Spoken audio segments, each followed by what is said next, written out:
crash, boom, bang.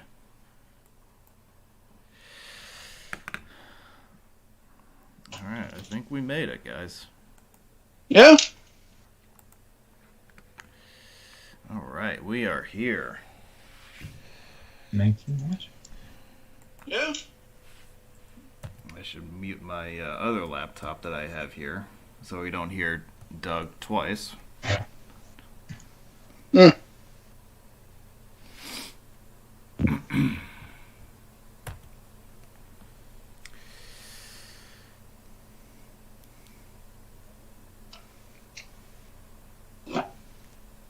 I see Steve put in an order for 25 gallons.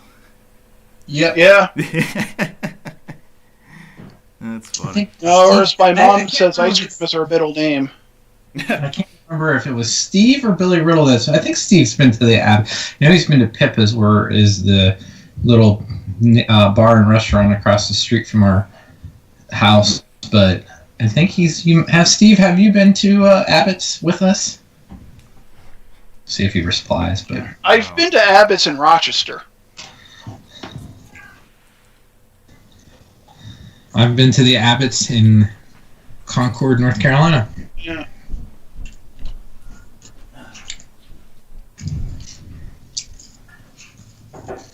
This black raspberry is actually really good. Yeah. I could go for some Stewart's ice cream right about now. Stuart Shopes. Yes. Shopes? Yes. Yep, that is how they spell it. Shoppus. Shopes. All right, hi everybody. Good evening. Welcome in. I'm just giving guys a couple minutes to file in and get settled down before we start. It's our first West Virginia webinar of Season 2. We're now into that part of the schedule, so it's great to have you with us.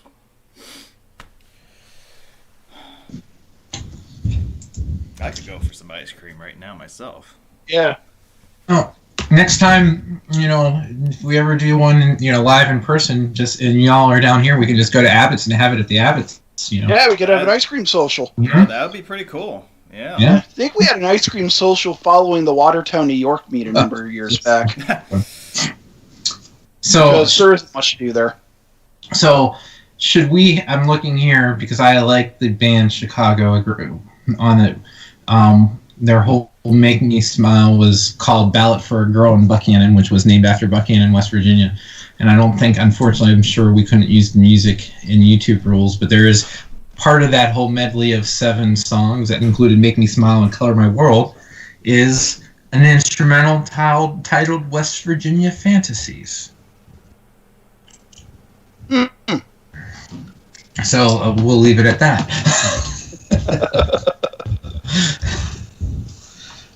Also with the ballet for the girl in Buchanan. On Corridor, or what is that? Corridor H. H. Should I see if I would have had time last week to join? See what you missed out? Could have referenced that. I know. I know. Okay.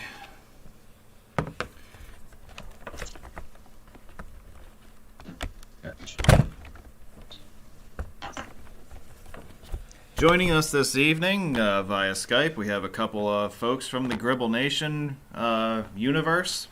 So really, this is a Gribble Nation trifecta here on the panel tonight, if you think about it. We could have just a round table on West Virginia. Yeah. That sounds good. We got Doug and we got Adam. Hey. Hello. Adam is enjoying his ice cream. He'll join us at some point tonight. Yeah. And I'm just wishing I had ice cream. Yeah, well, that Doug and I are both in that category. Yeah. So we See, have. in North Carolina, the weather's nice enough to have ice cream today, so. Actually, it's probably good enough to have it up here. Even it was in the 40s for a good part of the day. But so we have 2 West Virginia webinar episodes to bring you guys in the next 3 weeks or so. This is the first one. It's going to be really centered around the city of Charleston. And we'll also bring up some other stuff in the outskirts of town as well as we go. But this is going to basically give you an overview of West Virginia's largest city, and of course all the crossroads and the major highways that intersected along the way. Announcements. Let's see here. You guys want to plug anything on Gribble Nation while you're here? There's some great podcasts to check out. I know that Tom uploaded a podcast today about roads in California. I know that Dan had Tom and I on in regards to a Super Bowl podcast, which I'm sure Dan will talk about a little bit further.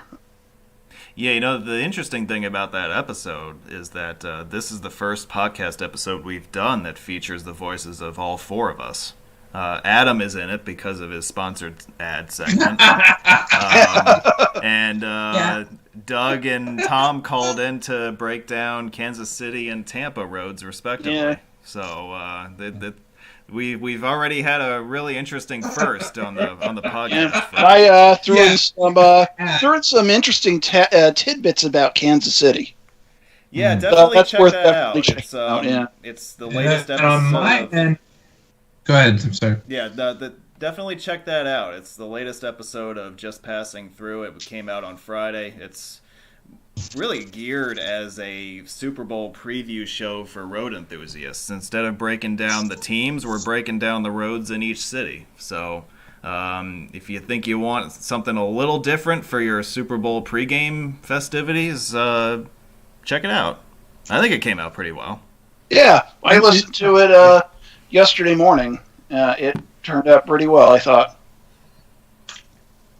And on my end, I may attempt to do some podcasts for the Junction this week. I'm hoping I got some ideas. Just haven't had a chance to do it, kids.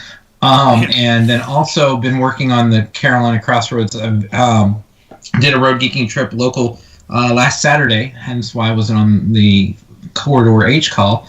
But got a lot of good material on that, and I'm working through that right now.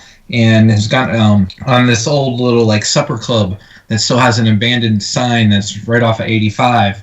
I've posted about it and I've gotten a lot of good feedback on it, and actually probably will lead to a second article on it, just on the stories that people have shared with me since it's been. So even when you are doing something that's only about a 5-hour trip around your backyard, you can find a lot of things out there and with it, and it's worth exploring. So that's what I've been up to. Okay. Yeah, I got to get down to finishing up some blog posts. I just have been flooded the last couple weeks. The whole night shift thing hasn't really given me much time to finish stuff up, but I got a bunch of stuff sitting around that I got to get out to the people. But there's that, and then on the YouTube front, we're continuing to work through Vermont. We're going to go Vermonting for another, 3 weeks or so, I think. Roadway Wiz shows you Vermont. That's yes, right. Let me show you Vermont. It's part of an ongoing thing that I'm going to be doing through the early April, which will upload every mile of interstate in both directions, north and east of the Potomac River. So all the northeastern states will be 100% covered by the time we're out of it in early April. So that's where we're headed. You see on the lower left our schedule for the next few weeks, also the recently added season finale. We'll get into that more as it gets closer, but I'm really looking forward to that, and I'm sure a lot of people in the community are as well. We kind of touched on this subject last Saturday when we were together, but I suppose it's worth rehashing one more time because the big game is, of course, tomorrow. But we, of course, have these two teams going at it in Tampa for the Vince Lombardi Trophy. I know that Doug kind of got his pick in on the podcast, and I kind of gave a hint as to where I was leaning as well. Adam, do you have any thoughts on what's... Yeah, to quote the late, great Myron Cope, for anybody from Pittsburgh, Kansas City will make the Tampers wet their Pampers. Go Chefs. I believe. I just think that Tampa does not have. You can't count out Brady, obviously, and everything, and he actually seems happier than he's been in the past. Who knows? There, he actually seems like a real person a little bit more than when he was in New England. But I don't think Kansas City, anybody has the defense to really stop Kansas City. As I said, the Chiefs will make the Tampers wet their Pampers. I'm a Bills fan. I'm programmed to not like Tom Brady. Well, yeah, you've been... You're programmed for a lot of things, Doug, being a Bills fan. Yeah. You could be a Browns fan. Well, that's true, too. This is an interesting matchup. You know, we saw the Brady-Mahomes matchup when they were both in the AFC. They had some great duels with each other. I kind of expect this to be another one of those. I have a feeling about Tampa, and I said this on the podcast, but you can't really. It's not a good idea to bet against Tom Brady in the big game. Now he might lose, but I'm not a fan of making the potentially fatal mistake of betting against him. If Eli Manning is in the building, he'll lose. No, yeah, right. Or somebody from the NFC East. Yeah. The only Super Bowls he's lost were against NFC East teams. And I know that's why but one of my friends was really irritated that the Eagles won that time, because he wanted to have the Giants be like the team that, beat Brady. So he was actually rooting for the Patriots in that game against the Eagles. But one year they did lose. They did beat the Eagles. Yes. The year that when McNabb quarterback, and they took 4 years to they had hosted 4 straight NFC title games, and then they finally won and got to the Super Bowl and then lost. But that's right. I forgot the Eagles did beat the Patriots. Yep. And on that. Well, we have. Normally that would be the end of our announcements segment, and we would go straight away into the roads of West Virginia, but we're going to kind of veer off in a different direction here for a few minutes. I thought, because of recent news, that tonight would be a good opportunity to kind of go back and give you guys a little bit of a history of the Wizmobile. Which is, of course, the nickname that I've given my personal vehicles over the years. You see the two that are most synonymous with the channel in this slide here. And let's talk about them. I bought my first car in 2008 when I was in college up in Buffalo. And this car served me very well for just about exactly 5 years. Bought it in the summer of 08. Had it until the summer of 13. This car is a 99 Subaru Legacy wagon. I bought it when it was 10 years old. So that's right in the wheelhouse for what you would expect a first car to be. It was 10 years old, but it was relatively lightly used. It only had about 70,000 miles on it. So I actually was able to put quite a bit of miles on it in the time that I had. And this, of course, was due to me going back and forth between my home in the Hudson Valley and college up in the Buffalo area. And then also when I got out of college, and I had my first real internship jobs, and I was commuting on a daily basis. This was really my first commuter car as well. So I was commuting to, DOT projects all over the Hudson Valley, and then later on, after Hurricane Sandy, I was commuting all the way down to Far Rockaway from Dutchess County, and that was like 100 miles one way. And that was absolutely insane. But that commute was done with this car. It really...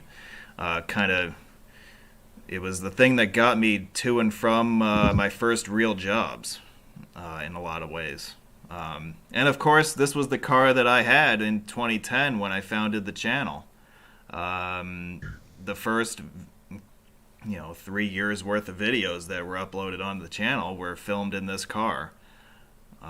So there's a bit of a, there's a sentimental touch to this car for a bunch of reasons. It's your first one, so you always remember the first one that you had, and this was the car that really established or laid the groundwork for the years that were to follow.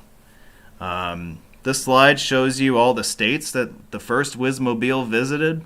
You can see that it's very much eastern centric, and it's also northeastern centric.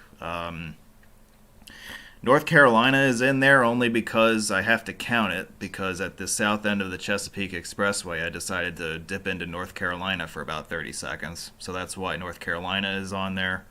The furthest west I made it was the west suburbs of Cleveland. And the furthest north and east I got was Augusta, Maine.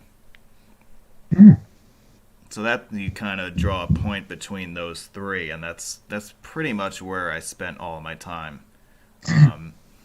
with that car. And of course, the other thing to remember is that in the early years of the channel, I only really envisioned Roadway Wiz as a Northeast corridor thing. So I wasn't really yet at the point where I was starting to look, west and further south for material. Or north, for that matter, if you want to include Canada. This was still very much a regional thing at this point with this car. And that changed with the purchase of Wizmobile 2, we'll call it, in May of 2013. This is one of my favorite pictures of it. This was in July 2020, right at the summit of Corridor H in West Virginia. This car is a 2010 Toyota Matrix Sport model. This car is a real workhorse. I'll give you some numbers on it for you real quick. Bought it on May 18th of 2013. It's been 2,822 days since I made that purchase, so 7 years and about 9 months, roughly. In that time, I have put 289,467 miles on it, which, if you do the math, that averages out to 102.6 miles per day. Not per weekday, that's per day. Okay? So just imagine getting behind the wheel of a car every day for almost 8 years and logging 100 miles. Yeah. And that is the workhorse that we have here. It has taken me to, I'll get to that in a second here. I want to show you. This was the first car of mine that I've been able to do some goofy drone photography with. This was in a parking lot across from Frawley Stadium in Wilmington, Delaware. A little interesting, little different perspective on things. Actually, if you look at the picture on the left, you can kind of... It's hard to see, but you can see me in the driver's seat with the controls. It's probably looking down at the screen or something like that.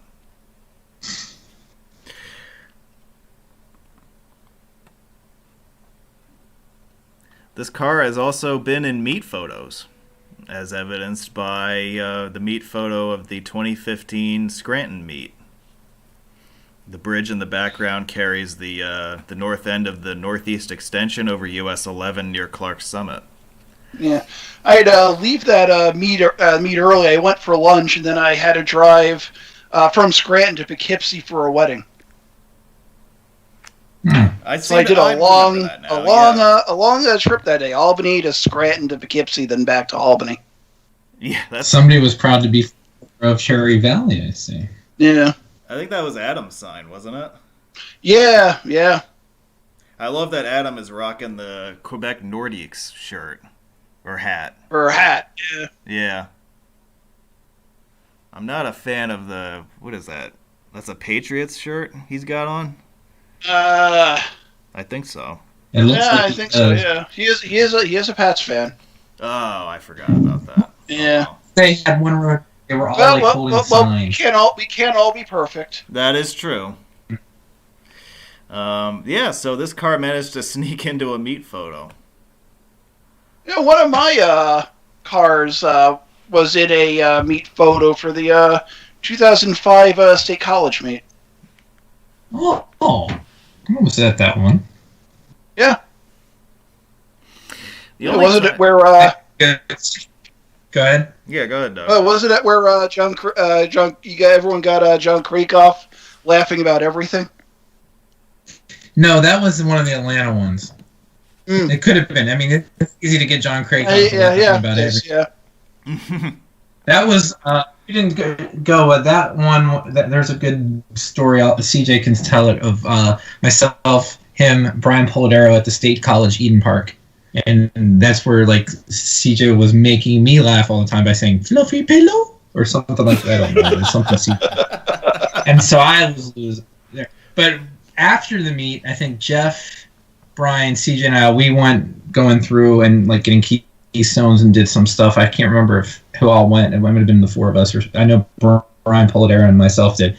And, I probably was, if Jeff did, I was able to just tell him while he was in the car, "Oh, Jeff, look, in New County. That's 622. Or that point." But once you're done with this, I'd love to know what Doug's first car was. Dan, just so you know, mine was a 1990 Dodge Spirit. Yeah, my first car was a 1991 Isuzu Trooper. Wow. And that car actually went cross country. Was that the one that got destroyed by ice? No, that was the 1999 Honda CR-V, and that car stuck around in my name for 5 years after that. Really? Yeah, that's a story we'll tell another time about my cars. So. Okay. Yeah, my cars have been a car stories podcast episode or something that. After the Spirit, I had a 2001 Saturn SC2, the one with the third door that was fancy at that time. Then I had a 2006 Ford Escape. Then we moved to, then I moved, and after that got married, and I've had Priuses ever since. And then we have 2017 Traverse now. Yeah, I had a 99 Honda CR-V, 2003 CR-V, 2011 CR-V. I drive a 2015 CR-V now.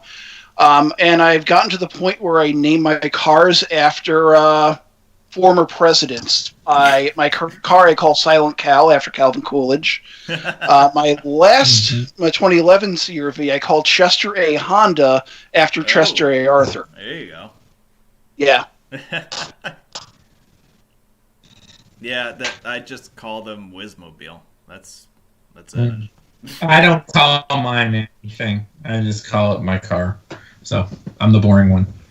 You should let Colton and Nash name them. Yeah, that's a good idea. It's Mom's car and Dad's car. That's what they call them. Okay. Lame.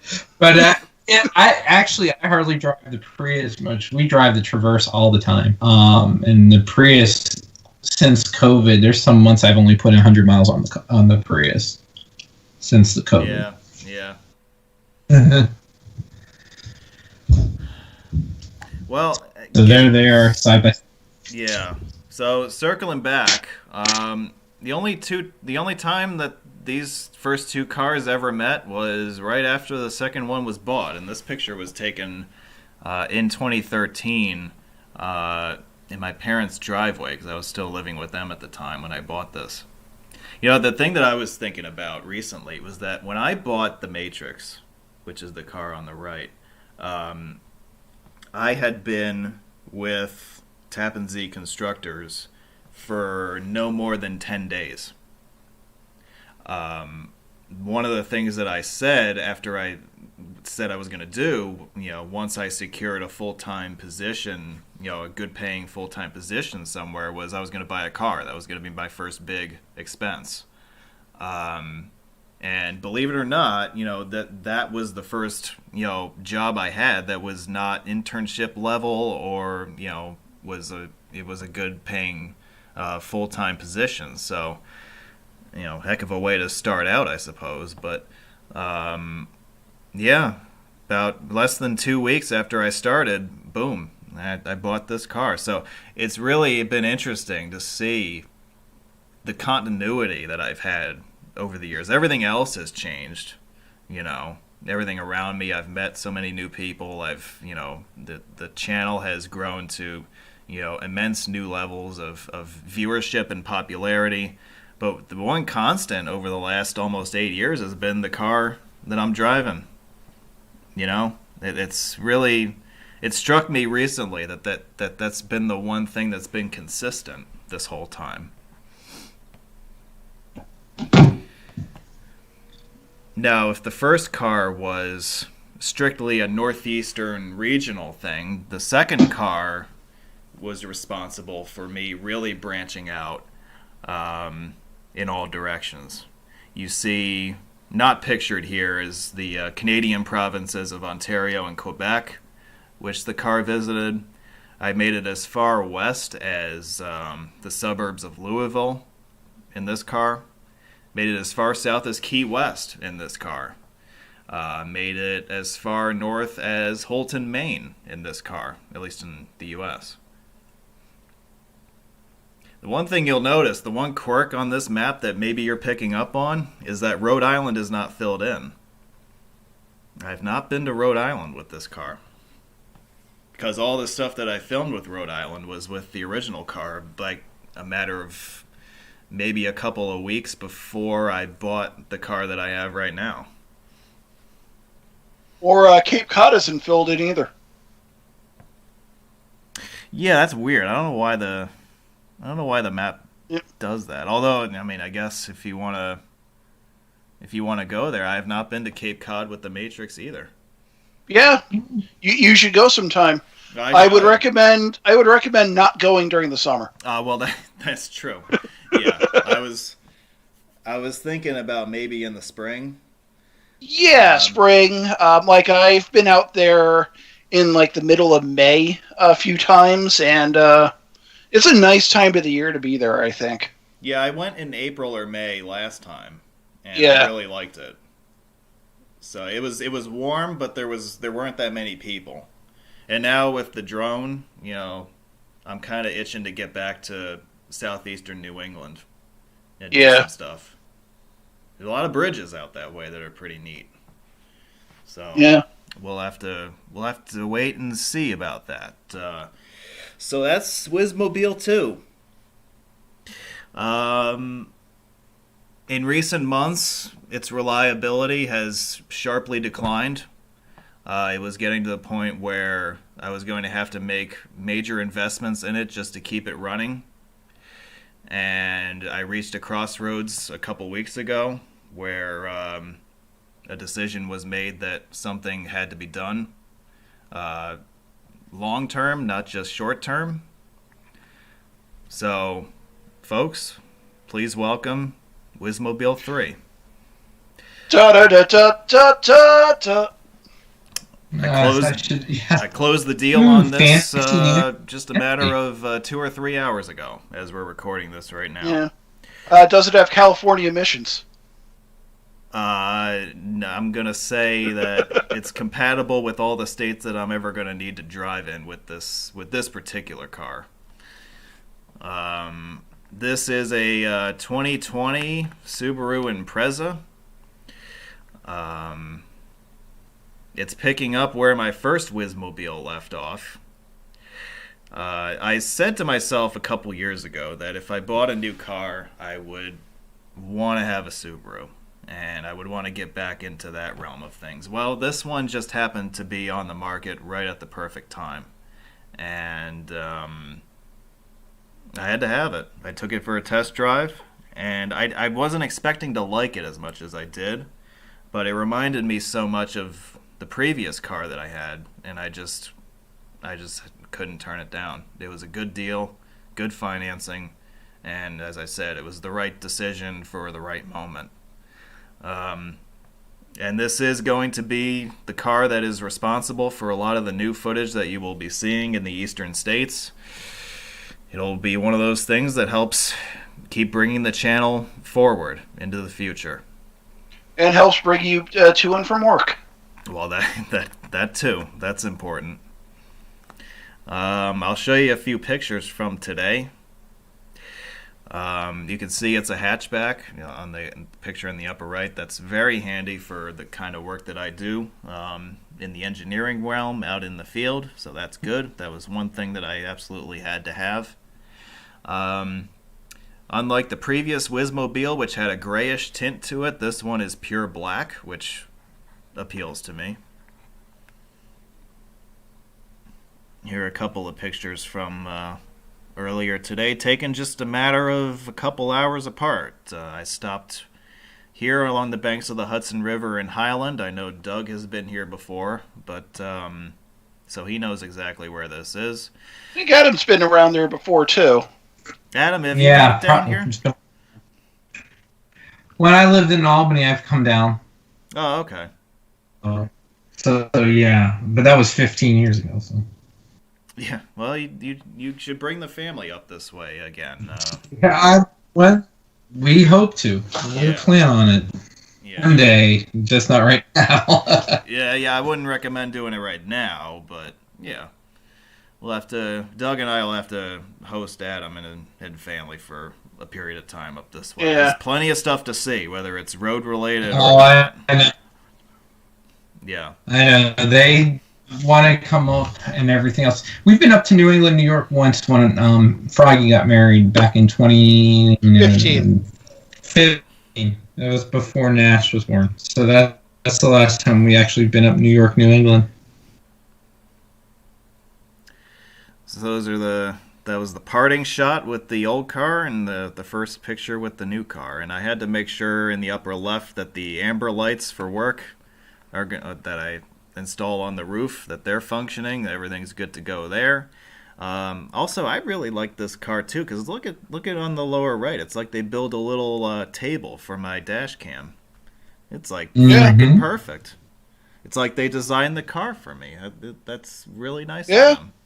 Now that wasn't a deciding factor in my decision to buy this car. Let's be clear about that. But there's a roof rack so you can haul the dead bodies.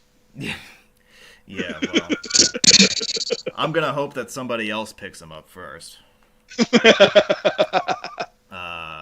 it's got the roof racks. It's got all the amenities that you would hope to have out of a modern car. So, and then I have one last slide for you. It's always difficult to part ways with something that you've had for as long as the car that I've had. It was incredibly good to me for almost 8 years. It was really, like, from a reliability standpoint, it was flawless for a good 6 years or so. Like, there was nothing that ever came up with it other than the regular tune-ups and maintenance.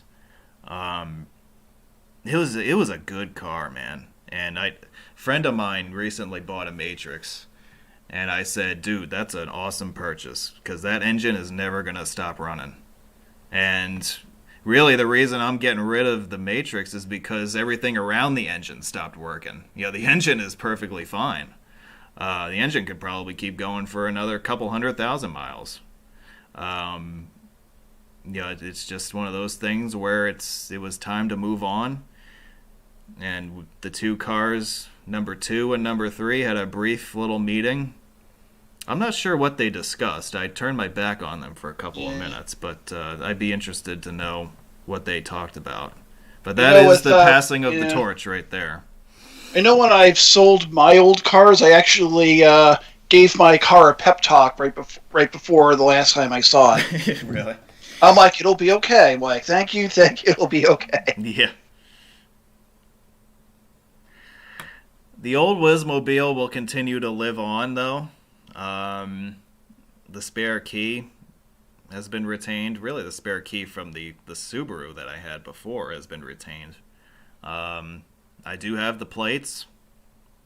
The final odometer reading you can see is on the top left, 309,573. That's some solid work right there. Yeah.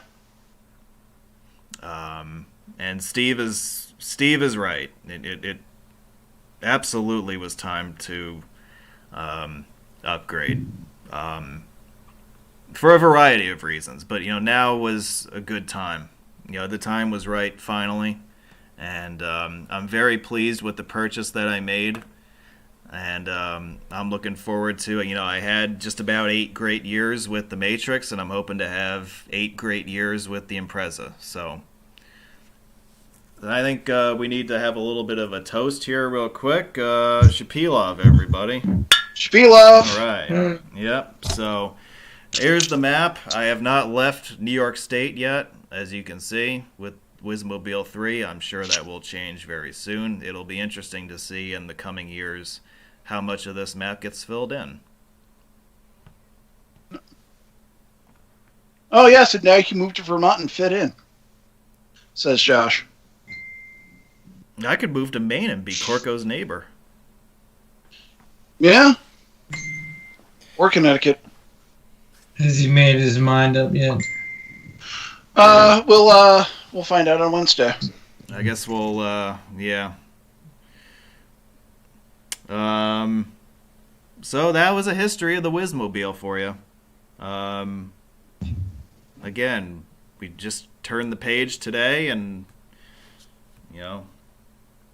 looking forward to what lies ahead.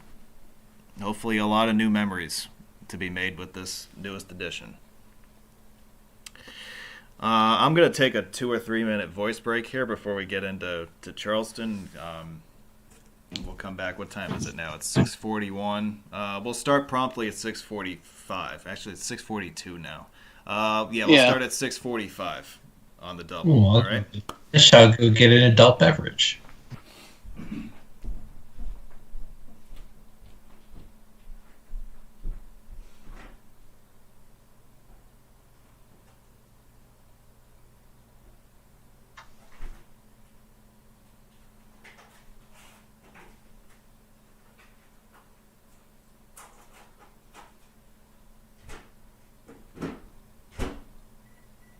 And I shall sit here awkwardly.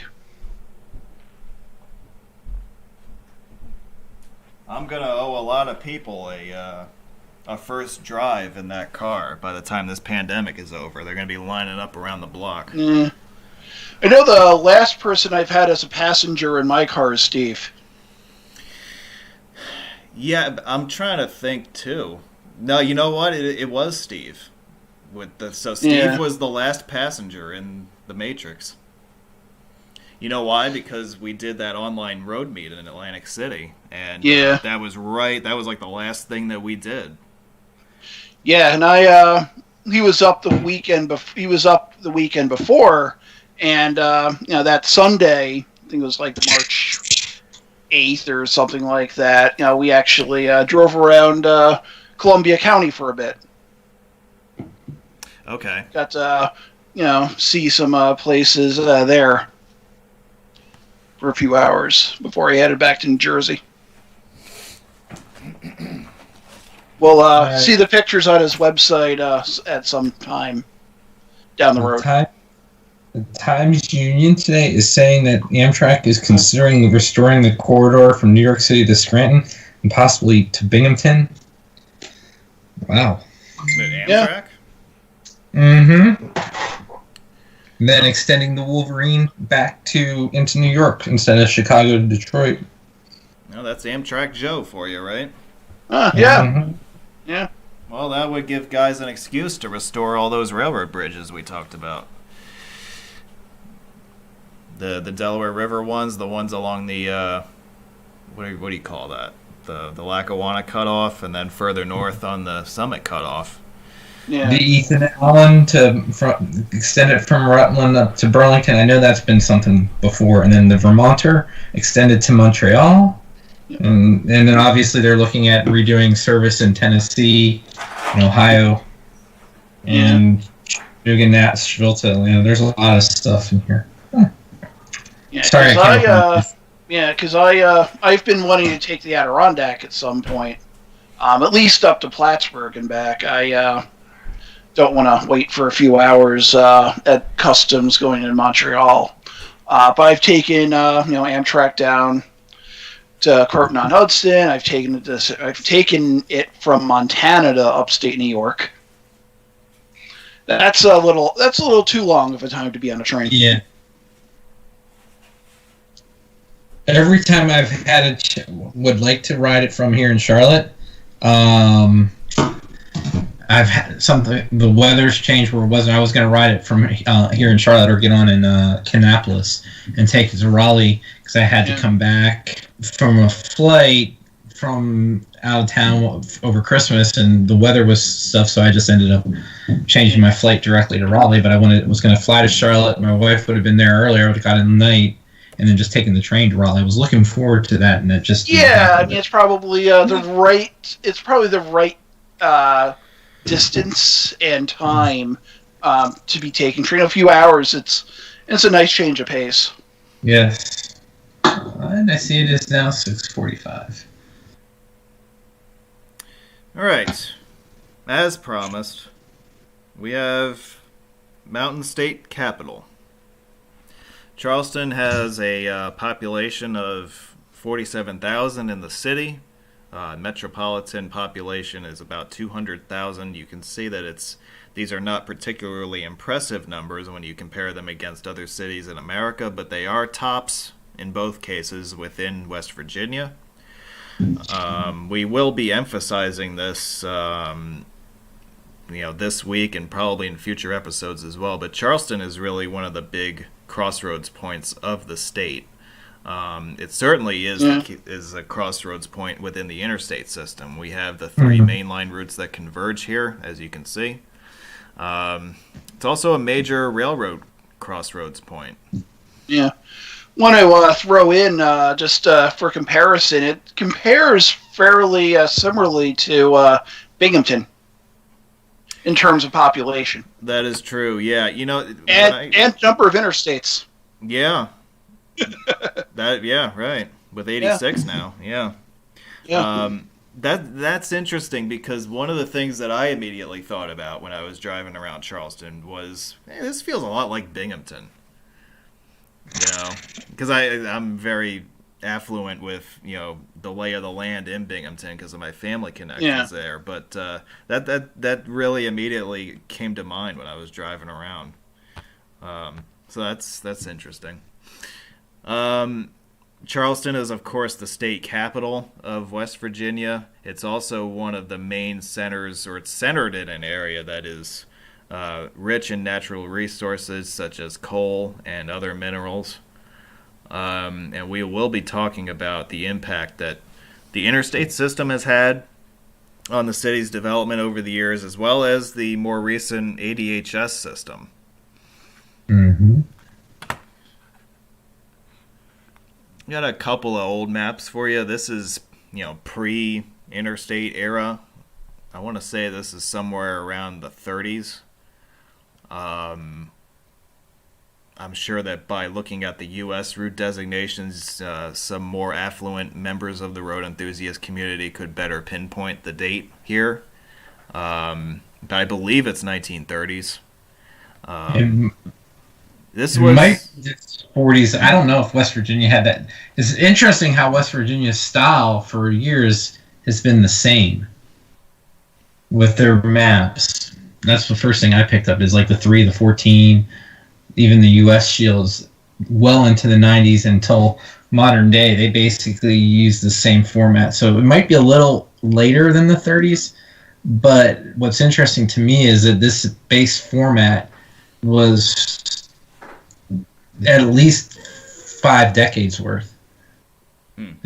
For the state map. It's very much, with minus the interstates, it follows what you would see in a state map from the 60s, 70s, 80s, and 90s, and even 2000s.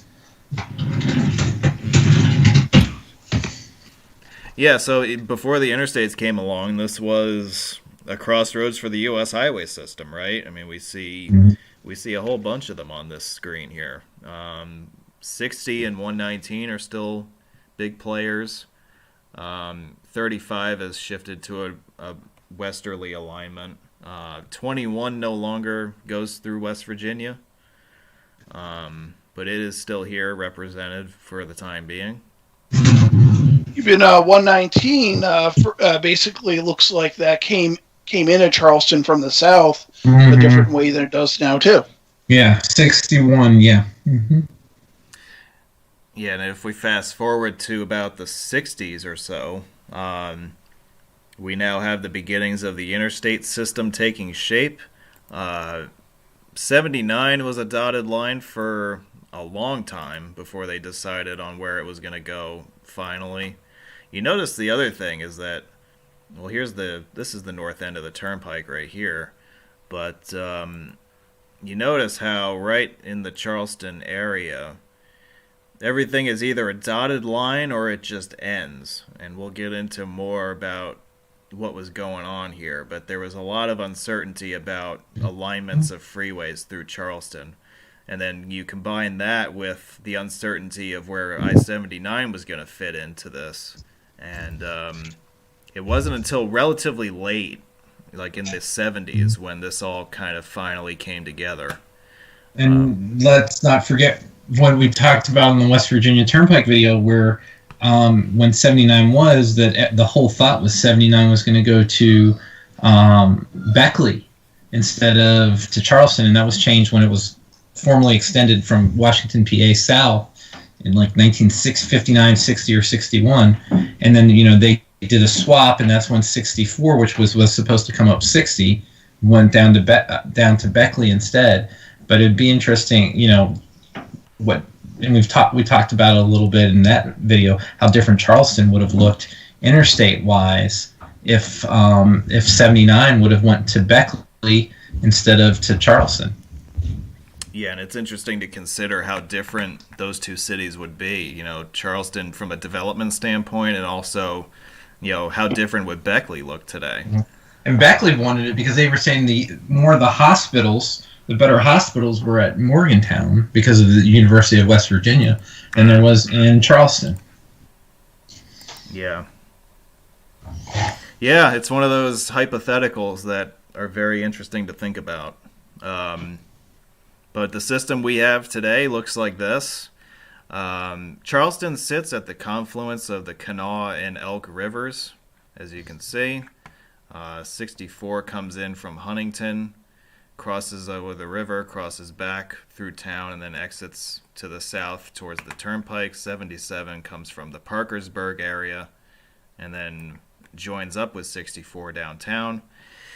Not pictured here, but you can kind of see it at the very top of the screen, is 79, which ends right at the top here and then heads off to the northeast towards southwest Pennsylvania.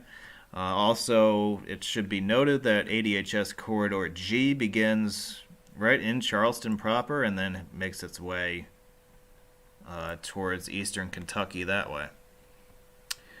And we also got some bridges that I'm sure we'll be talking about as well.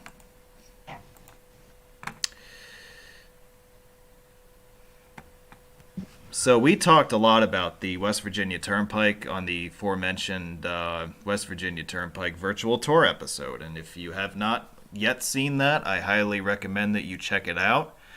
We dove into a lot more of the details with this road, and Adam did a fantastic job of helping co-host that. So if you haven't already seen it, I really recommend. And you'll never view the Beckley rest area in West Virginia Turnpike ever the same again. No, that is a game changer right there. Yes, those words have changed the hobby forever.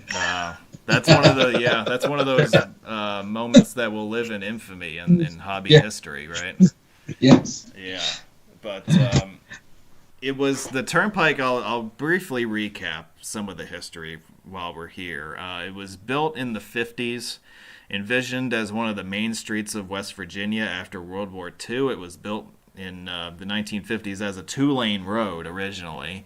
It was not fully upgraded to the 4-lane modern road that we have today until more or less the 1980s, the final upgrades, including the rock cut that bypassed the Memorial Tunnel, and the twinning of the Chuck Yeager Bridge didn't happen until the mid to late 80s. Mm-hmm. And Adam, of course, went into great detail about the Beckley service area in the actual tour episode, but it is also home to Tamarack, which is a Everyone's It's the best favorite. of West Virginia. It is the best of West Virginia. Yeah, and I've seen a lot of it. All at that lots- one spot there. Yes. That might maybe Tamarack and the Beckley Rest area is actually the true confluence and crossroads of West Virginia. Well, I would have to say it is culture-wise. Yes. Yeah. Very much. I post this picture in the upper left because this is the rock cut that was blasted away in the 80s. The Memorial Tunnel bored underneath this mountain, and it was a 2-lane tunnel that was one of the bottlenecks on the whole turnpike, and they finally decided to bypass it in the... I think the tunnel opened in 87, if I'm not... Sorry, the bypass opened in 87. Yeah. That was one of the last projects involved with the widening and the modernization of the turnpike. I think it might have been the last, if I'm not mistaken. Yeah, it was either that or the Jaeger Bridge. Yeah. Let me look. Yeah, you do that. While Adam does It was 1987. The bypass. Yes. Okay. I feel like the bridge was either 86 or 87. I know I should know that because it's on one of the slides coming up, but I'm too damn lazy to look it up. The last segment was... Well, yeah, I'm trying to see where it says about the bridge. But anyway, go ahead. Anyway, we do have a single east-west freeway across the Charleston metro area, and that is I-64, which comes from eastern Kentucky in the Ashland area, crosses over into West Virginia at Huntington, and then runs from Huntington to Charleston before linking up with I-77 as it heads towards Beckley on the turnpike. You know that on I-64, when it's coming in from the west, it goes through the Taze Valley. The Taze Valley was actually an ancient river. Okay. So it follows the valley, then basically goes into Charleston that way. Gotcha. Little different tidbit. A little bit. Yeah. We should talk about the Triangle District for a minute, because this is one of those examples of quote-unquote urban renewal gone bad in a lot of cases. The Triangle District was one of the hubs of African-American life in Charleston, going back, probably to the Civil War. And it was completely obliterated in the 70s to make way for the Interstates. Reading between the lines as far as the relationship between the whites and the African Americans in Charleston around this time, it's very easy to make the case that they easily passed up other options that would have been less disruptive and intentionally routed the freeway through what at the time was a pretty vibrant and affluent part of the city. It was known for its music scene and very lively nightlife. For whatever reason, I think we can kind of read between the lines a little bit here, but the powers that be in West Virginia decided that the neighborhood needed to go. And in fact, I will go back a few slides here to kind of show you this area and what I'm talking about. If you look at it on a map today, the Triangle District is roughly this area right in here that I've drawn. It's just off of downtown, a little bit inland from the river. Now, what you obviously will notice about this part of the city today is that there's a freeway running right through the middle of it.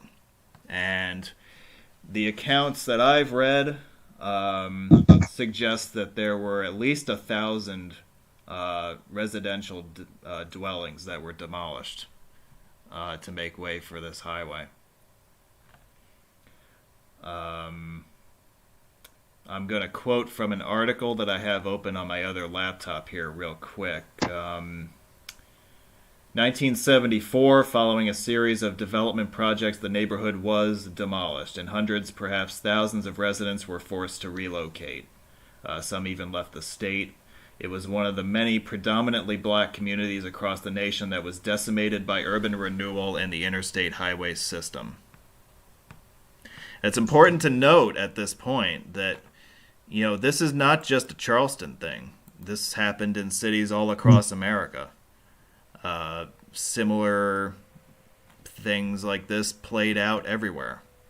But you can obviously tell how decisions that were made in cities about freeway alignments in the 50s and 60s were made more or less along racial lines. And you can still see those scars to this day.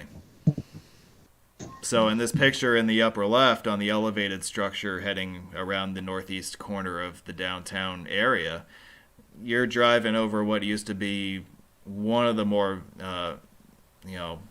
popular locations in the whole city. It was a cultural center, and the city decided to do away with it. I am not here to make any other statement politically, but I do think it's important that we point out that not every highway project that is envisioned is 100% positive for everyone involved. I know that sometimes in the hobby and in the community we like to idealize things, and we like to kind of focus on just purely the good side of things. I think that's definitely true, depending on how you consume the hobby, what groups you follow, and even who you hang out with. Right. But there is another and more sinister side to the backstory. And a lot of it happens in cases like this, in cities where people are, relocated, not by their own choosing, a lot of times because of their appearance. And that is something that has been out there for many years, and it's something that I've really personally been interested in. Because something very similar happened in Wilmington, Delaware, with I-95. And so I've known about that for a long time, because, of course, family connections to Wilmington. So it's a different way to look at things. It's a side of it that you don't often hear about in the hobby. And so You're right. I'm glad to be able to at least spend a couple of minutes kind of shedding some light on it.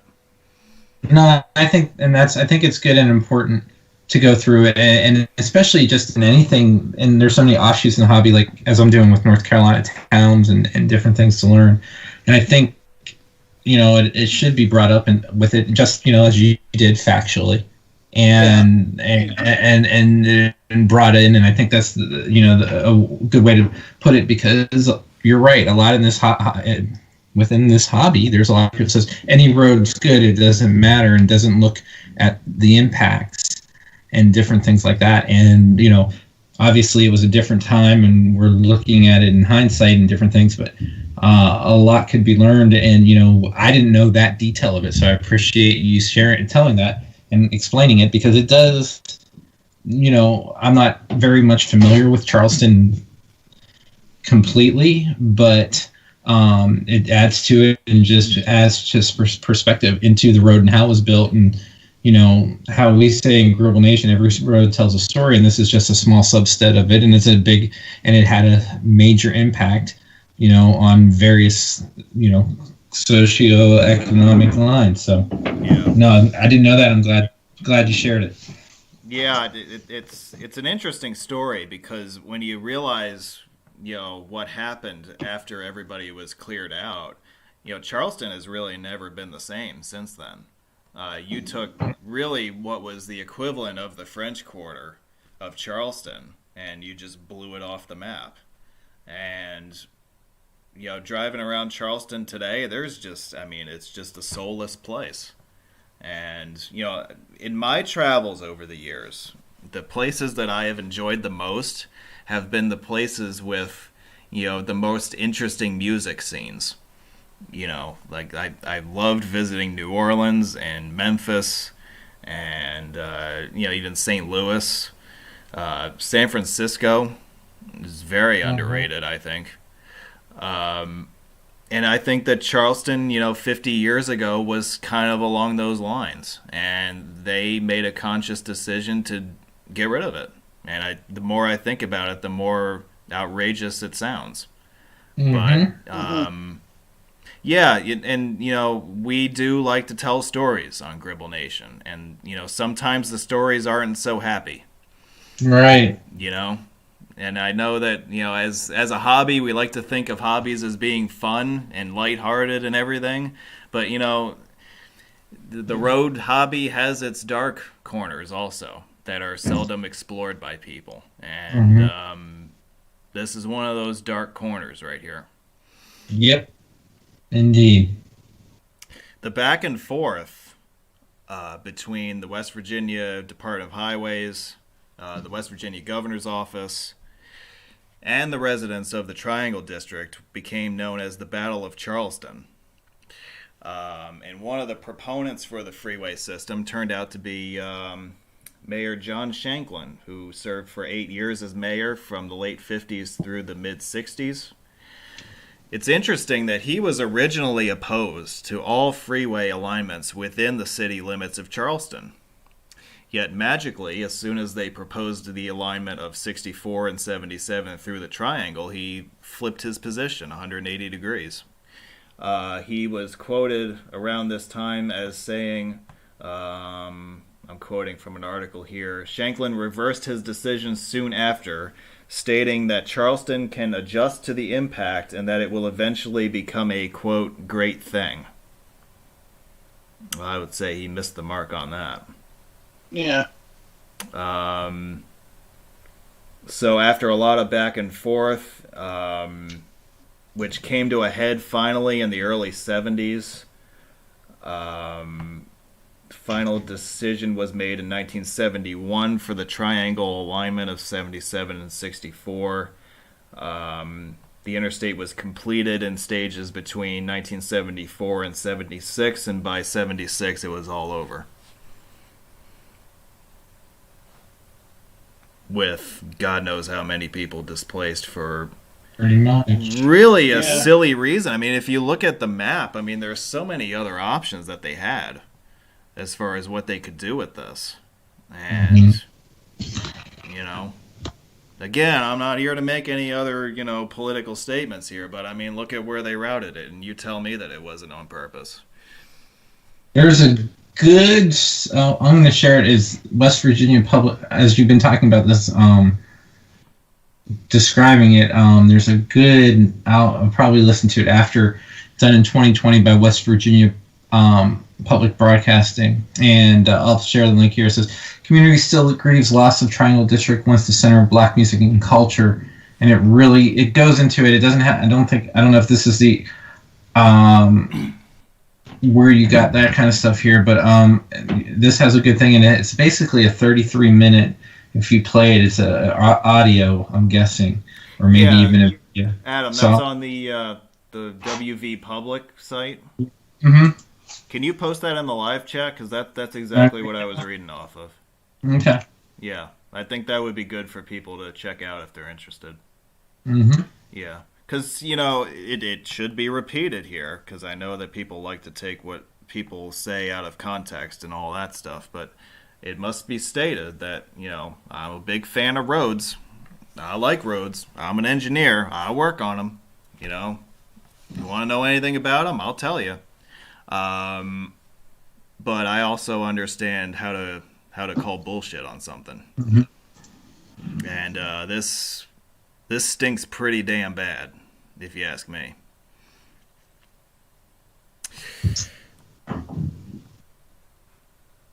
These are a couple more pictures. This is at the confluence of 77 and 64 at the north end of downtown.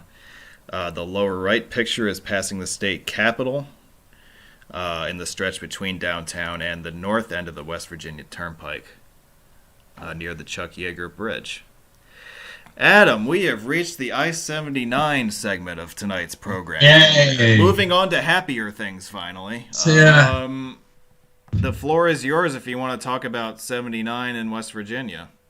Well, 79 in West Virginia, I think, is a very scenic highway, especially once you get south of Clarksburg, I believe it is. If you hear anything boom, like knocking up there, the boys are upstairs playing, so I apologize for that. But I think they should chime in. They'll probably down. I told Colton that we're playing that I'll be on tonight, and I might even send Maggie to send him down to say hello. He may sing the Imagine Dragons Radioactive. That's his big thing right now. But anyhow, so 79, as I alluded to earlier, it was the extension of it. It was really lobbied hard by, I forget who the governor of West Virginia. I'm actually trying to work. It's on my list of articles to write on Gribble Nation on how the story of 79 moving, the thought of it going to Beckley and going to Charleston. But there was a push to do that. And obviously it was, and then it was, it took a while to build, but West Virginia was pretty good with it. I think it was completed sometime in the 70s. It was pretty quick in all things, and if you think about it. But I really think the scenic part, and I drive a lot of it from exit 57, which is where 19 and corridor L ends northwards. But I've done a number of drives from Charleston north. That the scenic part of 79 is very scenic up there to about mile 105. I usually say mile 99, where corridor H ends pretty much, is where it transitions more into the Fairmont, Clarksburg, Morgantown, that area. But overall, that area is very scenic. And it's, I've driven it so many times and have stories from various high school and different trips that we've gone on, and family trips. But it's a really nice road. Obviously, coming into Charleston, it used to be a lot of ways. When corridor, a lot of times people would take that before corridor L was finished, cut down to Charleston and down from Pittsburgh to go to Myrtle Beach, and obviously L cut that corner. And some people still did. I've talked to people back home that when L was still 2 lanes from Summersville north, they didn't trust it. And one time, in fact, we almost got in a head-on collision and 4 a.m. going to Myrtle Beach, going on corridor L. But 79 is a great drive. I like it. It really connects, the north-south. If you put that with the turnpike together, it's a north-south link, really, to Pittsburgh and western Pennsylvania, and western New York. But like I said, it's a scenic drive, and that's my favorite part of it. Obviously, 119 parallels it, as you see here. It parallels it for the first 20 miles or so, and then it decides to go on its own little run. It goes north, and then it'll come back at Weston, cross over, and then it joins corridor H for a bit before heading north. And that's a little bit of a twisty drive, and it goes through a couple interesting places itself. And you keep going here, but that's going north of it. And it just always seems that, and it's interesting you have it under construction, always seems that there's always a couple 5-6 mile stretch of one lane as they're repairing something on 79 in the summer. It never fares that there's something always being done on 79 a little bit. And that's probably my biggest memory of 79 is, all right, it's summer. Oh, great, there's this, and they're not doing anything on it. And it's just like small paving or patching, or they're doing something in the median with it. Yeah, that was my experience with 64 east of Beckley. Yeah, there were a few work areas along those lines along that stretch as well. I would like to also throw in that I-79 in West Virginia is called the Jennings-Randolph Highway, or Jennings-Randolph Expressway. Jennings-Randolph was a former congressman and senator from West Virginia, and he actually was the last surviving member of the U.S. Congress to have served during the first 100 days of FDR's administration. Wow. That's that was actually during his first term as congressman. So how long was he in Congress for? Okay, so he was in the House from 1933 to 1947, and then he was a senator from 1958 to 1985. Oh, okay. So he had been involved in West Virginia politics for many years. West Virginia politics in its own right is a very... it's actually quite a hostile and very interesting... I've never really been too into it, but it gets quite involved over time. But it's a very... There's a lot of inner conflict inside any state, but West Virginia always seems to have more of it. There's a lot of family dynasties and different things like that. Yeah. But as you go north on 79, really between Charleston and even to Beckley, it's not really until Sutton and exit. I think it's 60. I'm looking here. It's actually not Sutton. It's just north of Sutton, but it's exit 67. There's really not too much. It's just beautiful. There might be some stuff right off the highway and different things, but it's a nice drive. It's twisty. It has wider medians. In some cases, there's some creeks that go through it. And then you go up, and then you hit even north of 57, up towards 105. It's a really nice drive. It's one of my favorites. To me, it's relaxing. It's still curves and you got trucks and everything, but I've done it so much where it's an enjoyable drive, whether I'm headed home here to North Carolina or back north to my family in Western Pennsylvania. And just looking at, got different things here. So I see you're ready to do Corridor G, so I will stop with that. How would you grade Corridor G, folks? Is it a good drive? Is it a great drive? Is it a lousy drive? It's a quiet drive. I took Corridor G from Charleston to Williamston a number of years back when I was actually clinching the counties in West Virginia. In Charleston, right in Charleston, 119 reminded me of the basically commercial strip. There was a lot of big box stores, and from what I remember around Charleston proper, then things dropped off for ways, and it's a very nice drive through the mountains. Lots of rock cuts, from what I recall as well. So. I've never done it. I had a chance 1 year, but I left to get back. It was when my brother actually moved from Baton Rouge. So I went from Charlotte to Anderson, South Carolina, where I had some stuff at work, and then my brother was moving from Pittsburgh to Baton Rouge, and I was helping him. So I drove from Anderson to Pittsburgh, and I left there a little too late because I wanted to do that, but I was going to leave in the morning, and I did not want to get home to my. Get in at midnight, 1 a.m., and then leave at 8, 9 o'clock. I didn't want to do that. So I did. So I missed out on that chance to do 119. You probably remember me calling and talking to you about that, Doug. And that one I did a Doug-like trip. I did Charlotte to upstate South Carolina to Pittsburgh to Nashville, where my cousin lives, and we stayed the night to Baton Rouge, and then flew back to Charlotte. All right. All in 3 days. My man. It was fun, and I was the one that was driving the U-Haul truck from Pittsburgh to Baton Rouge, and we did that. We actually came down 79 the whole way, and then cut across 64, and then in Lexington did I can't remember what parkway it was, to 65 and down to Nashville. That's probably some future X65 or X69 interstate. It was a nice drive, and that was the last time I did 79.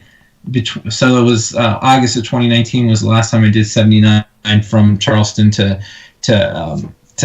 basically exit 57. But it was a good drive, and I would have done 119 if I could. That was my best opportunity to do it, and I just wasn't going to get home late from a drive. So I guess I'm a bad road geek in that sense. No, you're terrible. Yeah, so when I was researching West Virginia for places to go film, I started looking into ADHS corridors and wanted to see how many of them I could get coverage of, and then I started to focus on, well, let me do corridors that I can clinch in one sitting, because that seemed like an interesting idea. So G being one of those, it starts in Charleston, and then heads in a general southwesterly direction through Logan and Williamson before ending near Pikeville, Kentucky. The Fort Hill interchange, which is right at the north end of the corridor, it's right where the bridge over the Kanawha River stands. That interchange was made possible by a massive rock cut. Very typical of ADHS corridors, I would say. They pretty much, and West Virginia in general. Yeah, they more or less blew away that entire mountain to make way for that interchange that you see at the west end of the Fort Hill Bridge. Yeah. Here are some other views in metropolitan Charleston. We have an episode devoted to Corridor G coming up later in the season, so we'll be able to dive into more of the history of this highway then. But that's kind of a basic overview of things. And I believe that episode will be sponsored by the letter G. Oh. Yes. Gatorade. Yep. And the number 119. And the number 119. Real quick, McCorkle Avenue is a major surface street along the opposite bank from downtown Charleston. It does retain some expressway-like features. It's not a full freeway by any stretch, but it is a major arterial highway, so we're part covering of it was here. 119. If you go back to your original map, some of it was 119. Yeah. Oh, okay. That makes sense. Mm-hmm. So it does bypass the center of Charleston, but you can reach downtown easily via all the bridges that cross the river, which we're going to talk about in a second. Who is William and Alexander McCorkle? I had that note in front of me, and now I don't have it for some reason. And I have it in front of me. Well, why don't you tell me? Because I don't even know who the hell that person is. I wrote the slide like a month ago, and then I just, I'm like, who the hell is this guy? Well, I'm looking at the slide. Okay, so William Alexander McCorkle, he was originally a teacher. He taught school, and then in 1879 he established law practice in Charleston, and also taught at the same time. And then during the 1880s, he was the Kanawha County prosecuting attorney. After that, he was elected governor of West Virginia in 1892. And then basically after leaving office, he went back to practicing law, and then later on, he was actually elected to the West Virginia Senate. He was also the founder of and president of Citizens National Bank, which later merged with Charleston National Bank. So he was a mover and shaker in the Charleston area, both in politics, law, and banking. I just got to chuckle when what is it, founder and member? All I can think of founder and president. Oh yeah, all I can think of is the old hair club commercials. I'm not just a president. I'm also a client. Yeah. I'm not sure, if what vibes you got from taking McCorkle, Dan, but it reminded me a bit of the Vestal Parkway and also Route 52 in Corning. Sorry, Route 352 in Corning. Yeah, I actually have never driven 352 in Corning. Believe it or not. You should. I probably should. There's so much stuff that I've skipped over the years. But so I thought it was interesting that you had the expressway right along the river, directly opposite of downtown, and so they did that. But then they decided to just route the interstates along the other side of the river, which made completely perfect sense, I guess, to some people. But anyway, that's could have saved a lot of bridge building.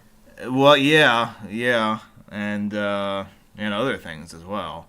But yeah, that it's one of those weird highways. Yeah. I think Doug just mentioned bridges of Charleston. So why don't we talk about some of the bridges of Charleston? Yeah, sure. Why not? Yeah, why not? Yeah.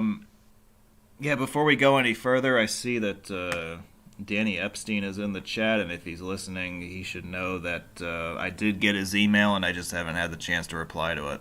It's been a pretty busy week on my end. So I do apologize for not answering you. I will get to you hopefully sometime this weekend when things calm down. So anyway, bridges of Charleston.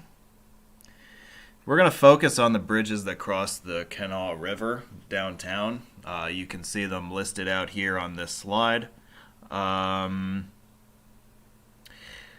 didn't even make notes for these bridges, Doug. I don't know how deep you dug into them, but there's some elements of some of these that are worth mentioning. And we can run through them real quick if you like, starting from downstream and working our way upstream. That's how they're listed here. So if we start in the northwest of Charleston, we have the Patrick Street Bridge, a pretty straightforward deck truss and overhead truss span here. There's not a lot of navigation traffic to be concerned with in this area. This river is not particularly navigable for commercial interests. You got to go up to the Ohio River to find that. But it is a significant obstacle in this metro area, and so it's got to be bridged somehow.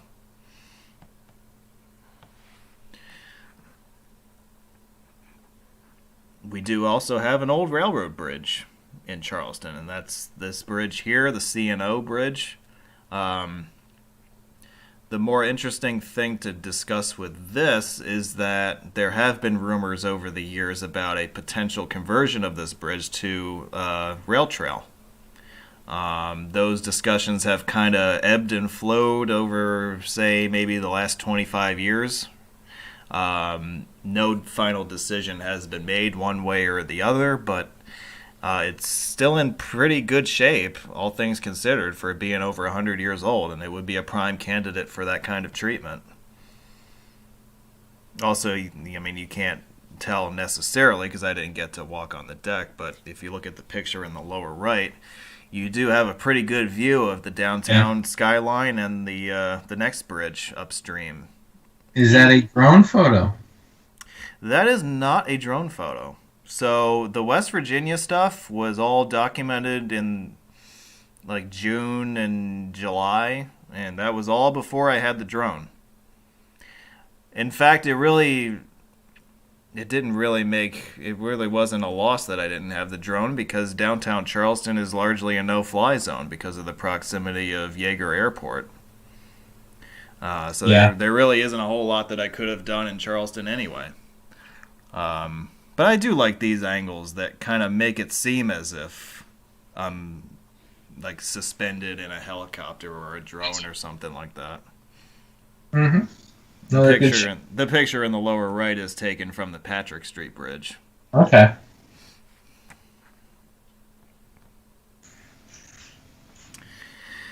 The next bridge is the Fort Hill Bridge. This is the one that carries I-64 across the river. It was completed in 1975 as one of the final links in the interstate across central and western West Virginia. This is a pretty interesting and unique double arch bridge. I mean, it looks like it's two separate structures, but it really is a single one that has just been fused with two halves. If you look at the picture in the lower right, the ramps coming to and from the Fort Hill interchange are visible. That's the hill that had to be blasted away to make way for the interstate and the connection to Corridor G. This bridge reminded me a lot of the the Fort Hill Bridge we're talking about. It reminded me a lot of the Fort Pitt Bridge in Pittsburgh. Yeah. Because if you go back and you look at this, the picture in the lower right, they too are similar in the fact that they're built on a downslope, and one end is right downtown. Yeah, no, it has that. It's just not the double decker part. Right. And you have the top. But I can see some of the similarities to it. Obviously, the arch for the Fort Pitt Bridge is much and everything else, but I see that, especially in the bottom picture, if it went straight through in like a tunnel, some of the ramps that go to the right, which is actually 64, whatever it is, would be like the ramps to Carson Street. So, or was that West Carson Street? And that East Carson Street at that point. But, yeah, I see that. It's just, it's a little more higher. But I can see where you can get with that with the Fort Pitt Bridge. Yeah, that's kind of the feeling I got on 64 East entering Charleston. They kind of had that. I've taken it east to enter it, so that would be. I've never done that. I've always gone over it westbound or out of the city, so that would be. I'd love to. I'll have to. If I ever get the chance, that would be an interesting way to compare. Yeah, we'll take a detour the next time you're heading up to Pittsburgh. If I can. It's not that far out of your way. You can get counties for Colton. That's true. No, he's been on 64 west of there, St. Louis, so it would be hard to get him once on that one. But if we did 119, that would do it. If I did Corridor G with him. Well, Colton can watch, catch up. Yeah, Colton can watch Corridor G with us when we do the virtual tour episode, and we can count it, right? Isn't that what we're doing? Yeah, sure. We're counting it as a clinch if you watch it virtually. He needs to catch up. And should I do for old time's sake? If that counts, should I call Jeff Kitsko on the phone and say and give him county updates? Yes. We got to make this a thing. Yeah. So if Adam and Doug are buying into it, then hey, it's official. So the South Side Bridge directly connects into downtown. It was built in the 30s. As part of a New Deal program, I believe. It was built right around that time. Still going strong today. And you get some really nice views of downtown if you walk the sidewalk on the downstream side of the bridge.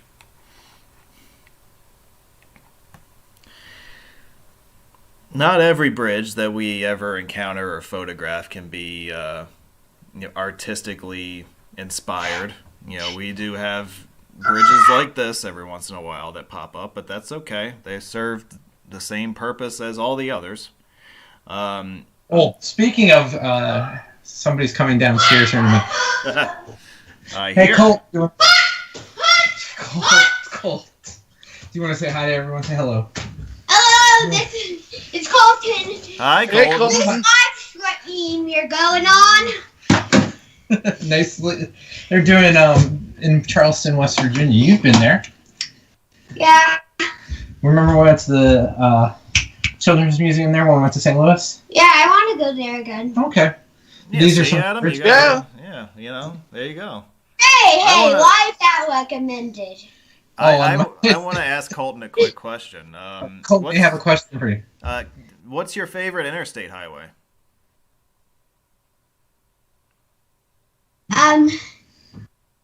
Route 66. Well, that's 66, but interstate, like the freeway, the big roads. You can't see him video. He's like pointing to his head, thinking. Think about it, like. Hello, audience. Hi, Colton. Like 40 or 77, 485. Which one's? Yeah, 47. 40? You mean 40? Yeah. 40, the one that goes to Raleigh? 440. That's your favorite. That's right. He likes the Raleigh Beltline the most. Oh, all right. Yeah. So. Cool. And what else? I'm going to subscribe. I forgot to last time. Yes. So we'll go. Yes. That's right. If you haven't subscribed and if you haven't liked this video, please do so. He just dropped my 2 baseball bats, but he's going to get his iPad right now and go and subscribe. So yes, Yeah. and you can like this video. You can subscribe to the channel. It's all good. you could have Colton do like subscribe and like. Yeah, we could do that. Yeah. Yeah, make sure you like the video. Make sure you subscribe if you haven't already. We love having you guys along with us, and doing those 2 things lets you know what's coming up next on the channel, so you can always stay in the loop. But we have where are we here? We're upstream from Charleston. So these 2 bridges are a pair that more or less serves as an extended ramp between McCorkle Avenue and I-77, right across from the state capitol. It's a one-way pair of bridges here.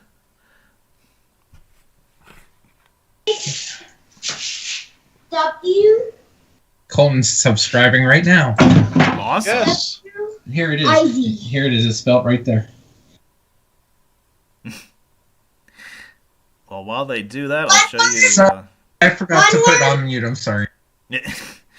Well, while they're taking care of that, I'll show you guys a couple pictures of the Chuck Yeager Bridge, which is at the north end of the West Virginia Turnpike, a couple miles from the state capitol. You can see that the 2 spans are very similar to each other in construction. I think in this particular picture, the bridge on the right is the newer bridge, built in the 80s. The original goes back to the 50s, when the turnpike was constructed as a 2-lane road. So that's kind of the story. Yes, Chuck Yeager, a very decorated Air Force veteran. You might remember him from, was it Breaking the Speed of Sound? There's a movie about that. Yeah, he was, obviously He recently passed away. Yeah, he did. So he's most known for breaking the sound barrier. He's also a very accomplished pilot as well in his own right, even before that. His service around World War II and then the Korean years. And again, he did pass away recently. He About lived a long 99 life. or something like that. Yeah, he lived a real long life, so God bless him. I asked Colton if he had any fun facts on Chuck Yeager, and surprisingly, he did not, which is surprising. I haven't watched anything on him. Well, maybe you should there. So, Yes. sorry. That's your homework assignment there. Yep. And then we have this bridge further out, further upstream. I think this is exit 85 on the turnpike. You can get to this bridge, which takes you across to Highway 61 and US 60. This is a very large-scale through truss bridge. Built in the 90s, this is the newest of the bridges on the river in this area. It replaced one, if I'm not mistaken, correct? Yeah, this bridge, I think, was originally known as the Chelian Bridge. I'm not sure how you pronounce it. Yeah, that's... But T.J. Lopez, he was or his name was Thomas Joseph Lopez. He was actually a Navy 4-star admiral. I assume that he hails from West Virginia? Yes, he does. Okay. All right. Yeah, that's a name that I had never heard of before I started looking into these bridges. That's good to know. Yeah. And again, the what do you call it? The western or the southern end of this bridge ties in directly with the turnpike. And then you go across it, and then US 60 is at the other end of it. So it's a useful bridge for getting between those two highways before 60 peels off to head to the east. And the turnpike continues south towards Beckley. Yeah.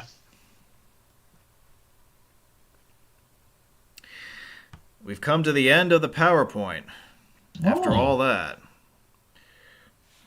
So if anybody's got any questions they want addressed, whether that is Charleston roads related or the other news of the day involving the new car.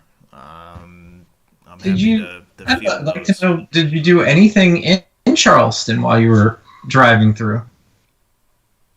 You mean like any kind of activities or anything like that? Yeah. Did you do anything in Charleston? Not really. When I went to Charleston and spent my time there, it was like the middle of June, and we had just kind of emerged from the stay-at-home orders and all the shutdowns and all that up in the Northeast. So I wasn't yet at the point where I wanted to explore that much, at least in indoor settings. Understood. I'm not even sure that a lot of stuff was open at that point still. I think like some of the main public areas were still closed at the time. Charleston is the one place in West Virginia that I noticed that was consistently, following CDC guidelines with things. So that's nice skyline shot there. I never, from that perspective, that gives me a different cold. But I've never seen it from that side, so I'm guessing that's from 61 or yeah, that is that's from the South Side Bridge. Okay. When you walk across it, yeah. And here's something I want to point out. In Charleston, they actually have a 0 milestone for the state roads in Charleston, or basically around West Virginia. So the 0 milestone, which is actually at the base of the Capitol building steps right next to the Kanawha River, it actually is the distance from which all locations in the state of West Virginia can be measured from. And I will actually post a link to the live chat that gives a little bit more information about that and some pictures. Have you been there? I mean, I have not been to the 0 milestone. I actually found out about it earlier in the year when I think Dan was asking us about what to see in West Virginia. Okay. I don't think I mentioned it to Dan either. That would be a good feature for the site. I didn't even know that existed. That would be a good feature. Like I said, I've been to the Clay Center, which is where the Children's Museum, and they have a couple other art and cultural items there. The Children's Museum was really nice. I did find driving through downtown Charleston when we were going back out interesting that they had a couple Firestone there. It seems like these small southern downtowns always still have that Firestone. The tire stores that are still as part of the block, like they have in Raleigh and a couple other areas. But no, I learned a little more about the city, obviously, when we talked about the Triangle District, but I didn't know about the 0 milestone. And if I have a chance, I definitely want to go check that out and just, whoever to it first, we can write a feature on it. I think that would be a really good feature for the blog. Yeah. Yeah, that's got blog written all over it. Mm-hmm. Yep. Next Saturday, that does it for the PowerPoint for this show. But next Saturday, you can join us. We're back in the virtual tour realm. We're going to do an episode devoted to Corridor E across northern West Virginia and far western Maryland. You may know this better as I-68. Yeah, you know what? That's a good point that you say that. I never, growing up, never thought of it as Corridor E, as just either prior to that 48 or 68. And it's very hill. If I'm not mistaken, did you find that extremely hilly in West Virginia? And the western part of Maryland, that's a nice drive. It is. Yeah. It's another nice drive, especially west of Cumberland, and just some of those, it has almost like an outpost feel, like at Kaiser's Ridge. It always felt like it's like a mountain outpost or something like that, but that's a good drive. It's been a few years since I've been on 68, but it is a very nice drive and a very nice alternative to the Pennsylvania Turnpike. Yeah. I can drink to that. Yeah, we love. Yeah. It's easier to do. The only part I do 68 is I take one, because I grew up in the Mon Valley. I will take at 79, take 68 to the Monfayette Expressway or West Virginia 43 up to Uniontown, and then up 51 to home. But when we were on the Raleigh side, we would take it every now and then versus the Turnpike. Sometimes we did take the Turnpike, but we would take that if we wanted to do something different. For me, when we lived in Raleigh, I had a little more options on how to go home or, between the two places than Charlotte is just a straight shot. But 68 is a fun drive. I always like just how Maryland signed that route. There's just something, especially on the eastern part, the later parts that they built on it. I've just east of Cumberland. For some reason, just the gantries and just how everything. I just always liked how they did it. It's a weird thing, but it's a good road. Yeah. 68 is one of my favorite interstates east of the Mississippi. Mm-hmm. So this will be a good episode to kind of. I hope we can get the Maryland contingent back. I hope I didn't scare them off last week, but hopefully we can get them back for the Maryland stuff because I know they know a lot about that. Maybe Rainey can subscribe. We got a couple of kids to subscribe this week. Hopefully we can get another one next week. Yes. Yeah. Colton through my wife. Yeah. Maggie's probably like, what the hell is this channel? What is going on? No, she's known me for 12 years. She's got a clue at this point. Yeah, she does. Yeah. We do not have a show for you tomorrow because we do not wish to conflict with the big game, but of course... Ooh, the Superb Owl. This is another good opportunity for folks, if you've missed any of our previous live presentations and you want to go back and check them out, or if you'd like to watch them again, or if you would like to check out any of the other 10,000 plus videos I've got on my channel from 37 states plus Canada. Tomorrow's a good time to do it if you absolutely can't stand Tom Brady or Patrick Mahomes.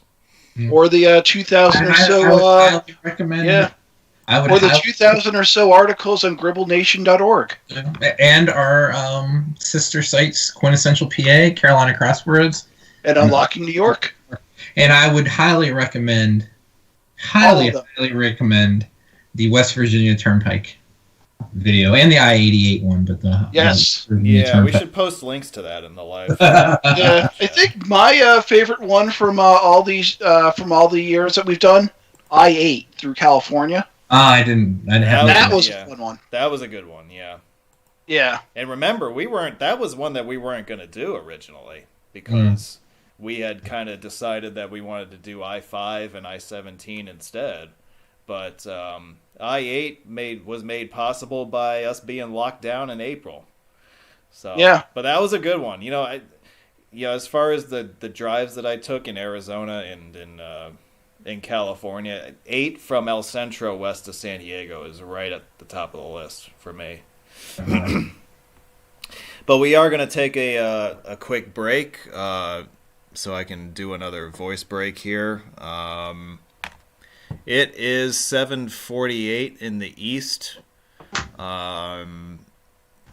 What do you guys want to do? You want to come back in 5 minutes, 10 minutes? What do you want to do? Yeah, 5 minutes. 5 minutes. I was probably going to cut out at 8, so that works. 5 minutes. Yeah, Doug and I can go the rest of the way if you got to cut out. Yeah.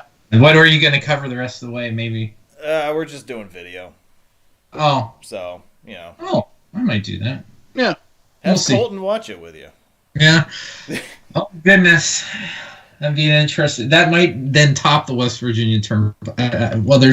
I can't give any good stories like that around Colton. No, that's the problem.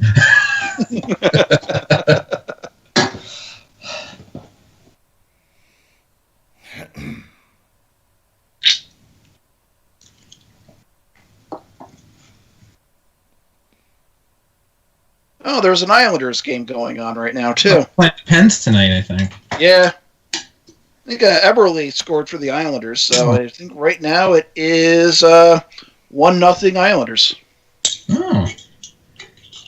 Nope. I take it back. It's 2-1 Islanders. I'm catching up. My app is catching up. So Eberle scored for the Islanders, 1-0. Then Joseph scored for the Penguins, and then Eberle scored again for the Islanders. Wow. And they are they're in the first intermission right now. Yeah, I think we're in our second intermission now, aren't we? Well, yeah. Well, yeah, if you're talking Wiz versus the hockey game, yeah. Mm. Oh, and also a fun, interesting note, I found out that I was reading a friend about it. There is a Saved by the Bell marathon going on EAT right now. Mm. So after the webinar, you can catch up on all the adventures with Zach, AC Slater, Screech, Lisa, Jesse, and Kelly Kapowski. Oh, and Mr. Belding. Yes. Hey, get Mr. Belding. And we could, if we would have gone to, we could have had the opportunity to do karaoke with Mr. Belding at the Reading Phillies game. Yeah. Or if you really want to go all the way back, I think it was Miss Bliss was on like the real first Saved by the Bell episodes. I never got into that. Maggie, when I told Maggie that today, she's like, "Oh, let's watch it." And I'm like, I never got into that show. Yeah. I'm better at wisecracking. What we have been watching, we've just finished marathoning again the Overtime, the Great British Baking Show. Oh, I love that show. It's the only watched a movie last night called Rollerball. It was from 1975. Yeah, it was interesting. James Caan was in that movie. I can't remember if Raquel Welch was in that one or not, but we've watched the British Baking. I love that show. I love that show. So it's about the only one. I was talking to Colton today because we were talking about, he was bringing up scorpions for some reason because they were playing outside and they're like, oh, and some of the kids were out playing near the creek and behind the house and everything. And Scorpion said, well, no, that's deserts or, in Africa and all that stuff. And we've watched like The Amazing Race, like three, from start to finish 3 times, at least. And we did it once here. So during the pandemic, and he's like, oh, let's watch it again. And Maggie and I were like, no. The first 10 seasons I can watch all the time. The later ones were, especially this last season, was awful. I don't watch a whole lot of TV. I do watch Seinfeld on occasion. For whatever reason, I've always liked that show. Mm-hmm. I've been wanting to watch that. It just goes through. We don't really watch any current, or we do and we don't. And then some of us don't even have a TV. Steve. What we do watch a lot of is Paw Patrol. Nash loves that show. Yeah. I don't watch a lot of TV either, but I am a big advocate for the Weather Channel. Yeah. Ever since they've done, you know how they do the names of the storms for the winter? Well, last year was a winter storm from Nash. So in our office at work, they have, because we're in the same area of supply chain, they have the Weather Channel on all the time. But one time, the Weather Channel also does radio spots. So I was listening, and one of the guys, they have the radio guy that comes on in the morning with them, does a live thing for 5 minutes, once an hour or something. And they were saying all the names, and he goes, "They're doing that again?" Yeah, that's all. I'm like, yeah, I saw them. Like, they're still doing this, really? Yeah, I didn't mind that it was with Nash. That Nash got it. I was like, okay. I mean, and I think we didn't get anything out of it. And then a week or two later, the pandemic hit. But yeah, Winter Storm Nash last year. What's interesting, speaking of weather, a year ago, we had tornadoes in the area. So I was actually in. We had to go into the halls and everything at work. Colton did at school, and I think Nash did as well. I mean, it was just crazy, and you think of it as a harbinger of things to come. But know that there was a Hurricane Douglas in the Pacific. I think it was last year, and I remember there was I think it was a Taco Bell commercial at one time, and there was some guy named Doug. He's like, "Watch out, ladies! Hurricane Doug's about to make it rain." You know, the club can't handle me no more. No. I'm trying to see, but I'm gonna try it tonight and tomorrow. Well, tomorrow, see if I'll record anything in the podcast tonight. But I don't know. But tomorrow I'm gonna just work on some of the bigger features for Crossroads from the trip last week. Tomorrow will be a hopefully a productive day for me. Yeah. So you might see some updates from me. Oh wow! Wait, do they involve any Wake County roads? They do not. I'm not Brian. Brian LeBlanc.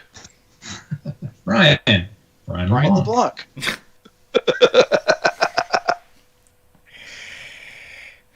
Joe, even we. What is it? Even Maggie's parent, it's different people call him Brian LeBlanc. We've gotten people. Joe's proud. He's like, one day we were there. He's like, we should just go Brian LeBlanc. It took like two or three times before Brian was like, all right, that's enough.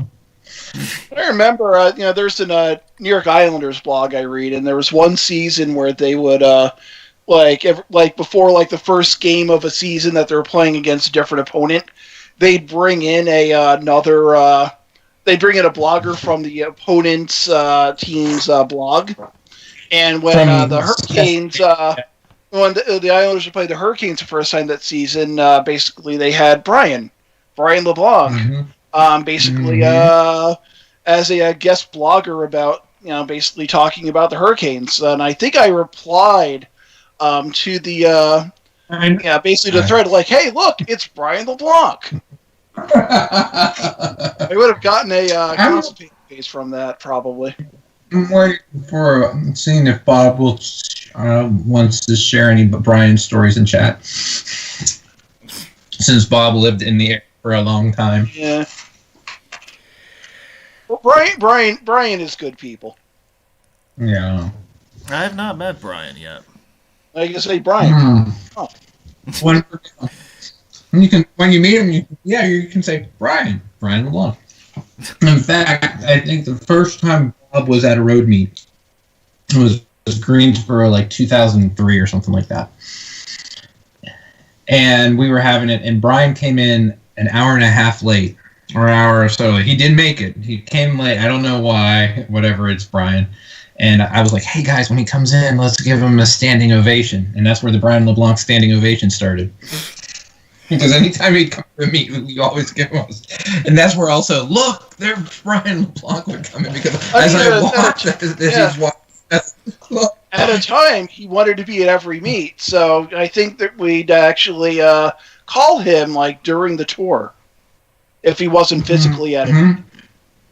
Yes, and we would do the Wake County Roads cheer for him. Wake County Roads. Wake County Roads. Wake County Roads. Yeah, so we're on 77 northbound in this video through Charleston as we stroll down memory lane with Adam and Doug. Didn't Brian have a page about Jones Sausage Road? Yes. We made him have one. It was his last, I think, update ever because Joe and I bugged him forever saying he needed to have one. Well, he needed to have an update, period. Yeah, but we wanted it to be on Jones Sausage Road. Yeah. That's where they made Slim Jims. That's a good one. Like I said, we do have to have some podcasts where we're just talking about, these memories. We should invite Steve in. As well, so yeah, you gotta do that. Yeah.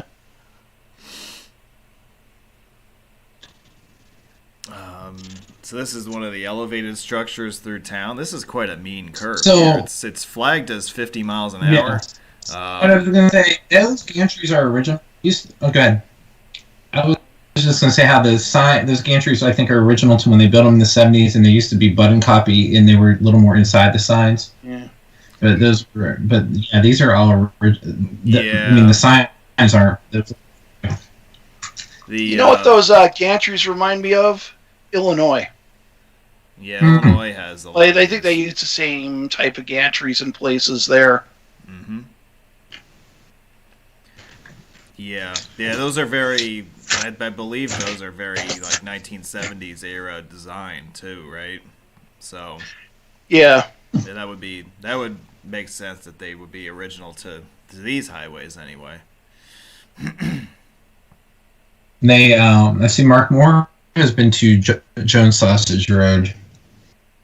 A memory you'll never forget. Yeah.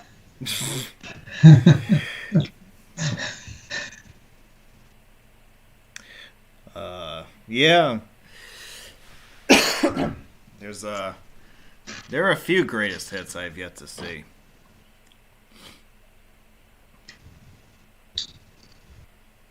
Yeah, Wake County, North Carolina. That's an area that I've not spent any time in. There's a lot that's big going county. on there. You should go. You know, I was thinking about doing it in conjunction with AJ's meet. You know, kind of taking a longer weekend and swinging out that way. Yeah. But I don't know. We'll have to see what happens if he even has that meet at all. Well, you know, we don't really know what the story is at this point. But Yeah, because you can take basically 64 out, basically from like the Outer Banks. Yeah. And it's like most freeway. Almost all the way. Yeah. I can clinch the other I-87. It is from. Yeah. I-87 Southern, as CJ likes to call it. He calls it the Southway. The The Southway, that's right. And 87 is signed by, we're in Nightdale, you know, at my old house, near my old house where we used to live in Raleigh. It is signed. Yeah, they just overtook 495, right? Yeah. Isn't that what that is? Yeah. There was a brief time where you had the 87 495 special because they were both signed. Oh, really? Yeah. Yep. So now we're taking looks like 64 east. Yep. So we're gonna enter town from the other direction and pass through town in a more southerly direction.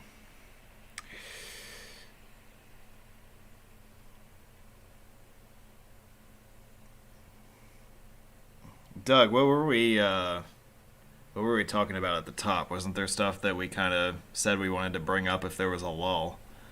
Or did we hit on all that already? You might have hit on it already. Yeah. Yeah.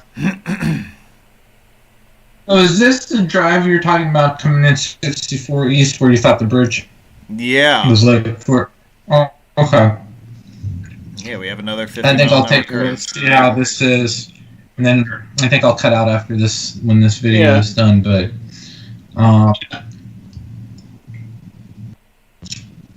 yeah, this is the Corridor G interchange right here, and then you cross over the arch, and you're in town. Yeah, I mean, it is a memorable way into town. Into Charleston. I mean, that's about it. Yeah, I can see a little bit of it. The city's a little more off the side versus right at you, but I can see that. Yeah. And then when you make the turn up here at the split with 77, you get a pretty good view of the downtown. And we have more of those original 1970s overhead gantries. I always thought they were fancy, these gantries, for some reason.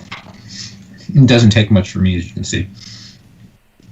Yeah, they don't have gantries like that in my part of the country.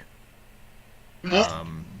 I mean, the closest thing I guess would have been, the old style Connecticut ones. Like, I liked those when I was a kid. Okay, I like the that's simplicity not of bad. those. Yeah, see, now you see it, right? Yeah, now you see a little bit of the surrounding scenery. And now you don't. Yeah, and now you see other stuff. Yeah, it's not bad. Yeah, there's a stadium off to the right, and then the state capitol is coming. Yeah, up on the right, yeah. stadium and everything. Interesting pedestrian crossing rate with that. I wonder if that was I guess that might be a line of demarcation in regards to the Triangle District right about there. It'd be interesting to see where that bridge is to where it was and how, Yeah, that was their consolation prize. They blew up the neighborhood, but they put a pedestrian bridge up. If it ain't paradise, at least it wasn't a parking lot, so. Yeah. No, they paid Paradise to put up a parking lot. Hey, yeah, that's yeah, true. they did. They sure did. There's the stadium. There's the high school football stadium. I think it's high school. Well, it says University of Charleston. Maybe not. You were saying about 61. I've never done 61, but you were talking about that. I wonder how much part of it also was how close. If I'm not mistaken, the topography may have made it difficult if they wanted to upgrade 61 and come in on the south, or whatever side of that it is of the river. I don't know if it's more, in this case it's the south, but I don't know if that's really a southern end. But on the opposite side of the river, I wonder, because of how the topography was, and how difficult that would have been. I mean, this looks difficult here too. Yeah. But I'm just wondering. If that had somewhat of an impact.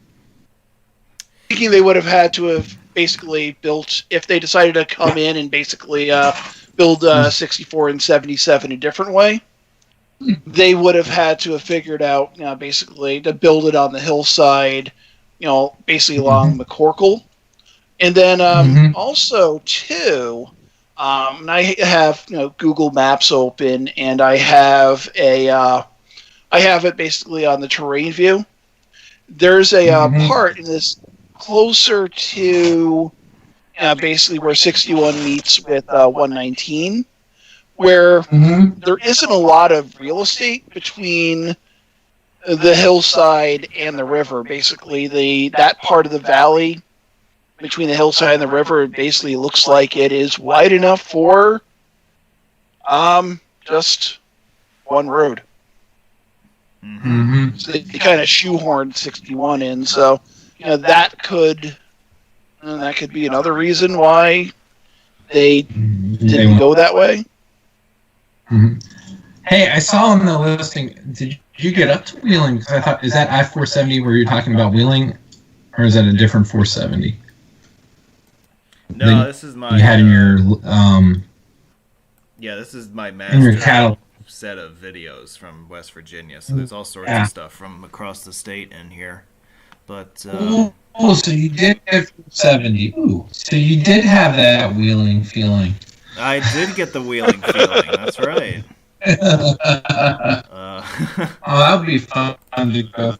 You should have stopped. There's a story where I basically this is where Doug Kerr's going from X place to Y place by way of Z place. When I moved out of Buffalo and moved towards the Albany area back in 2004, I went via Wheeling.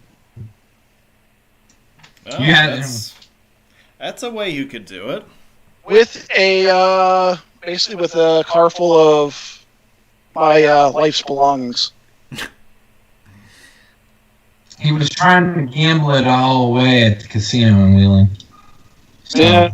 All right, well, guys, cut out. I had fun. Thank you, everyone. All right, good seeing All right, you. But thanks we'll for see you next including time, me. Adam. No problem. Take care, guys. All right, have a good one. Well, Doug, I guess it's just you and me now. Yeah. Awkward. So, where are we now? Well, speaking of awkward, this interchange is kind of awkward to drive through because this is a remnant of when there used to be a toll plaza here for exiting traffic. So that's why they built all these ramps the way that they did, so that they all funneled into a central point where there was a toll plaza. But as we do loop-de-loops from here to Kingdom Come, we're eventually going to get on the Chuck Yeager Bridge to head towards Charleston. And I forgot how long this ramp was until I just watched this video again. That's a very roundabout way to just Yeah, I aged 5 years just by watching it. I think so. And the old Midland Trail on US 60, that is supposed to be a scenic drive in its own right. Yeah, 60 is one I didn't get to do. But yeah, I've heard that 60 is a good one. I haven't really driven much of 52 either. Yeah, I took a little bit of 60, and this was out towards Raynell and basically east of Corridor L. So I got to take that a number of years back. 52, I took from Williamson out towards I want to say West Virginia 80, Iager, that's how you pronounce it. That was a very slow drive. So, King Cole Highway, that'll make things a little bit easier to take for 52. I did take on other times I have been in West Virginia. I've taken 77 up to Parkersburg. That's an interesting little area there. I've taken 50 Corridor D across for a bit, things like that. So there's a lot of different things in West Virginia I have seen, but at the same time, I feel like I haven't really seen much of West Virginia. Yeah. Leon Spinks died. He actually defeated Muhammad Ali in 1978, become the world heavyweight boxing champion. Unfortunately, he died at the age of 67. Is that his big claim to fame, I guess? Yeah. Okay. Yeah, died on Friday after a lengthy battle with prostate cancer. Oh, that's not good. No, 67's not all that old either. Yeah. But so this is the McCorkle Avenue kind of hybrid expressway / surface road. Yeah. There are a few lights along the way here, but it's pretty easy to maintain highway speed along here. Yeah.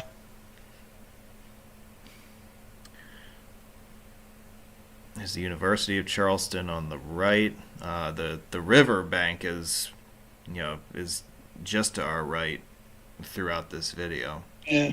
You can see where basically like the hillside pretty much comes right up to McCorkle Avenue. Yeah.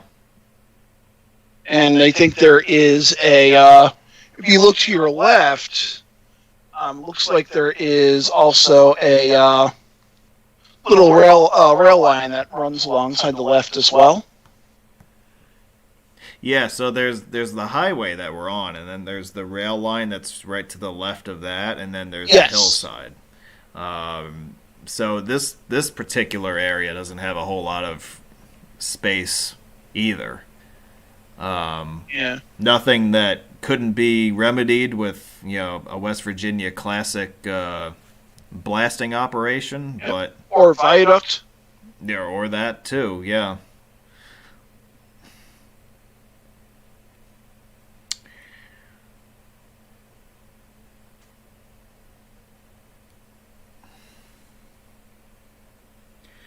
Well, we want to thank our viewers for watching tonight. Both young and old. Yeah. I know we've gained a couple of young subscribers tonight. Yes. So that's always a good thing. We got to pass on what we know to the next up and coming generation. But we're already 10 weeks into this season, and that it's gone by pretty quick. It's hard to believe. We got about another month of West Virginia. Yeah, we got a few more West Virginia themed episodes. Yeah, so we have Corridor E, which is I-68. We have another webinar which covers the rest of West Virginia. And then we have Corridor G, which is US 19. And then something on Corridor L and the New River Gorge. in the first weekend of March, and that will at that point conclude this tenure of the mayor of Virginia. Yeah, that's right. Yeah, I made myself the honorary mayor this past summer with all the time that I spent. Although it's a state, so that probably would make you the governor. Yeah, governor. Yeah, that too. That works. I think it was a nice play on words too. West Virginia. It has a good sound to it, right? Yeah, I think so. This is one thing that West Virginia likes to do on these divided highways. You see how the two through lanes are delineated with the poles? So they keep the far right lane is always green. And so that's a nice little setup. So yeah, it allows for a consistent flow of through traffic through the intersection. So that seems to work. And then when you have the turning traffic, it merges into the left lane so that it doesn't interfere with the right lane. Yeah. How far west did you take 64 during your trips around West Virginia? So I have it now as far west as Ashland. And then that's an interesting area too. Yeah, I did stop in Ashland when I was doing the Ohio River bridges. That's something that's a future trip I want to do. I've taken I've done mostly on the Ohio side. Yeah. But then I've taken basically 52 aways through southern Ohio. That moves pretty well. I've done 7 Ohio Route 7 for a while, but there's still there's still quite a bit of space in between that I need to get pictures of at some point. Yeah, I do want to kind of fill in the gap there between say what is that? I guess Huntington and Wheeling. Yeah. Fill in all the bridges that I haven't done in that area. And then along the Ohio River. And then, I already have all the bridges like from Huntington down to Portsmouth. And then everything in the Cincinnati and Louisville areas. So and even if you go further, west on the Ohio River, towards Evansville and, even further downstream. Yeah. Lots of interesting bridges. Yeah, there's quite a palette on the Ohio. Yeah, I'm not sure if you, basically, really looked into that, AASHTO numbering database that was, I think, posted last year. There was an article or document that I found there where they were at one point suggesting that Ohio Route 7 south of East Liverpool, which is where it meets US 30. Mm-hmm. At one point, that was a possibility where it could have been a U.S. highway. Really? Yeah. Oh, yeah. I know the document you're talking about that you guys have kind of been, going through off and on for a while. I just have never had the chance to look through it. But I remember you guys saying that it was like a giant revelatory experience looking through some of that. Yeah, there's a lot of material that could come out from that, and then also another site that was worth going into, which is actually where I found the FDR Parkway document. That was another big find. Yeah. That was from npshistory.org, I believe. Okay. Like when you looked it up, was there just were you tipped off because they mentioned it in an article? I found the document. I was actually looking for something else, and that's how I found out about it. I was actually because FDR was also instrumental in how the Taconic State Parkway was built. Yeah, he had a lot of sway over. And the Blue Ridge Parkway, and a number of roads. He was. There's a lot of. At one point, it was like the Good Roads movement, and there's a lot of presidents who were interested in. Basically we're putting roads in different places. Yeah. Yeah, if you think about it today, like that parkway that they're talking about from the Taconic over to Hyde Park, that would actually be pretty useful today. Yeah, it would be. I know that that's not how they drew it up as like a commuter highway and a way to get between like residential and like commercial areas, but there's been a need for a long time for something in central Dutchess to take you from to Taconic, like along Route 55, like between like LaGrangeville and Poughkeepsie. The thing is, FDR actually, he himself actually drew basically proposed areas where they could basically build that parkway. I wish that was in one of the documents, because that would have been really interesting to see. No, like the right of way that they were thinking. Yeah, he actually drew it up himself. Yeah, wow. Yeah, but we're in downtown Charleston right now. Yeah, we're just spinning around downtown Charleston for a little bit, talking about roads in the Hudson Valley of New York State, appropriately. Yeah. There is a town of Charleston in upstate New York. Is there? Where is it? It is south of Amsterdam in Montgomery County. It's where Route 30A goes through. Oh, okay. Yeah. There's a Charleston State Forest. I've hiked around there a bit. Not a whole lot, but it's a nice place to take a little walk, or to snowmobile if that's what you're into. Yeah, I guess now would be the time to do that, right? Yeah. Yeah, here's when you get across the Elk River here and you reach the intersection with US 60, here you have the elevated 64 structure coming from the Fort Hill area, and it goes straight across. It's basically one giant elevated structure between Fort Hill and the south side of Charleston, although it does touch down briefly up ahead there. Yeah, speaking of the Elk River and Charleston, should note that in January of 2014 there was a chemical spill, basically on the Elk River upstream from Charleston. Oh, that's not good. No, it's not. There was when I was pulling up information about Charleston, that was something I found.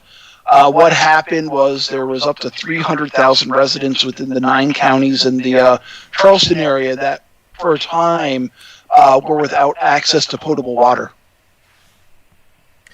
Yeah, that's what happens, right? Yeah.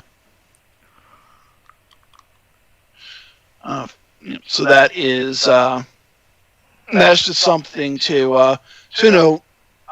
Basically, while we're talking about Charleston. Charleston's got a lot of old buildings in its downtown still. Yeah. Huntington is very similar in that regard as well. Yeah. Even Wheeling has old buildings. Wheeling is like going into a time machine. Yeah. Because they still have the old buildings, and they also have the old brick streets downtown. Yeah. Yeah. It's really got that. It still has that 19th century feel to it, and then you've got, of course, the bridge there, straight out of the 19th century. So and then you have Parkersburg, which has some older buildings. Didn't have quite as many that I had noticed when I was there. They have some interesting bridges in Parkersburg that go across the Ohio River there. Isn't there a private toll bridge in Parkersburg?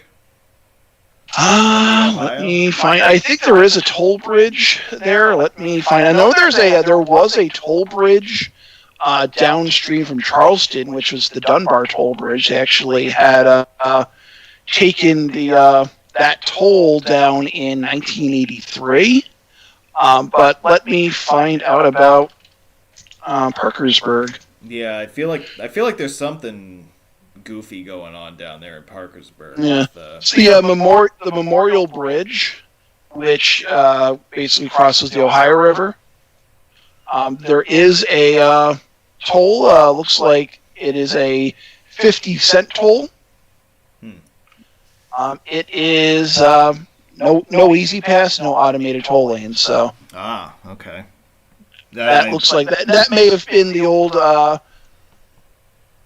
way into Parkersburg, basically on 50. Actually, maybe not. But But then you have, the Blennerhassett Island Bridge, which is actually where 50 crosses the Ohio River. Yeah, right. That is actually a network-tied arch bridge. I actually posted a Instagram picture just a few days ago about that, actually. I did see that, yeah. That's a neat-looking bridge.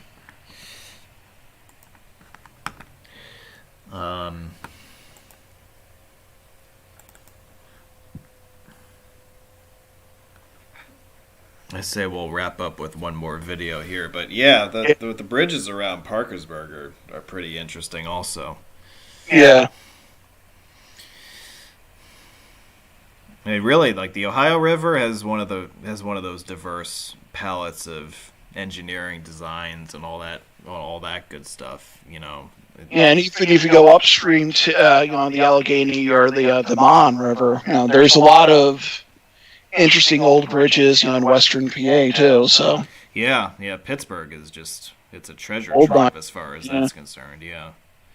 But like as I said, it go down through Indiana, Illinois. There's a lot of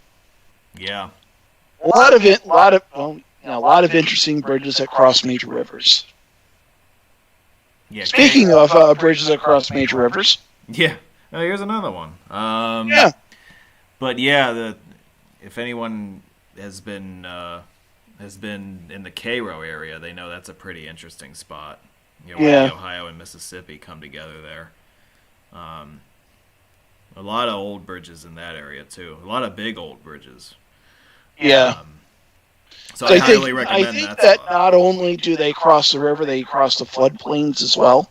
Yeah, they do. So the bridges down that way are a lot longer than the river is wide because you're crossing between levees rather than just across the riverbanks. So, and that's true of a lot of the Mississippi bridges, not just the ones up that way, but down in Louisiana, that's the case. Go further up, Iowa. I mean, a little bit. Mm-hmm. But there's some interesting bridges, on the Mississippi between Illinois and Iowa as well. I was there a couple of years ago. Okay. And really enjoyed my visit. So. Well, I've really enjoyed my visit with Doug and Adam tonight, and all of you as we were. And Colton. I enjoyed visiting Colton. And Colton too. Yep, don't want to forget him. So it was good to have everybody along for the ride tonight. We will have another one of these West Virginia geared webinars in a couple of weeks. We hope you can join us for that. We hope you can join us for our remaining programs in the season coming up in future weekends. I think we're going to wrap this up right here. Doug, you have anything you'd like to throw out there before we end for the night? No, just it was a pleasure, being here and talking shop about the largest city in West Virginia. Yeah, it's an area that doesn't get talked about all that much, so that this was good to do. So, I know that Adam always brings a lot to the table as far as West Virginia is concerned, so it was good to have him on. Yeah. And, we put our heads together, and I think we made it successfully through this presentation. So, yes. We want to thank everybody who joined us in the live chat. It was great having you guys along with us as well. We look forward to seeing you on our next presentation next Saturday. And from all of us here, we'd like to say thank you all very much for watching. Look forward to more pictures and posts about the new Wizmobile coming up on my Facebook page. Looking forward to sharing those with you.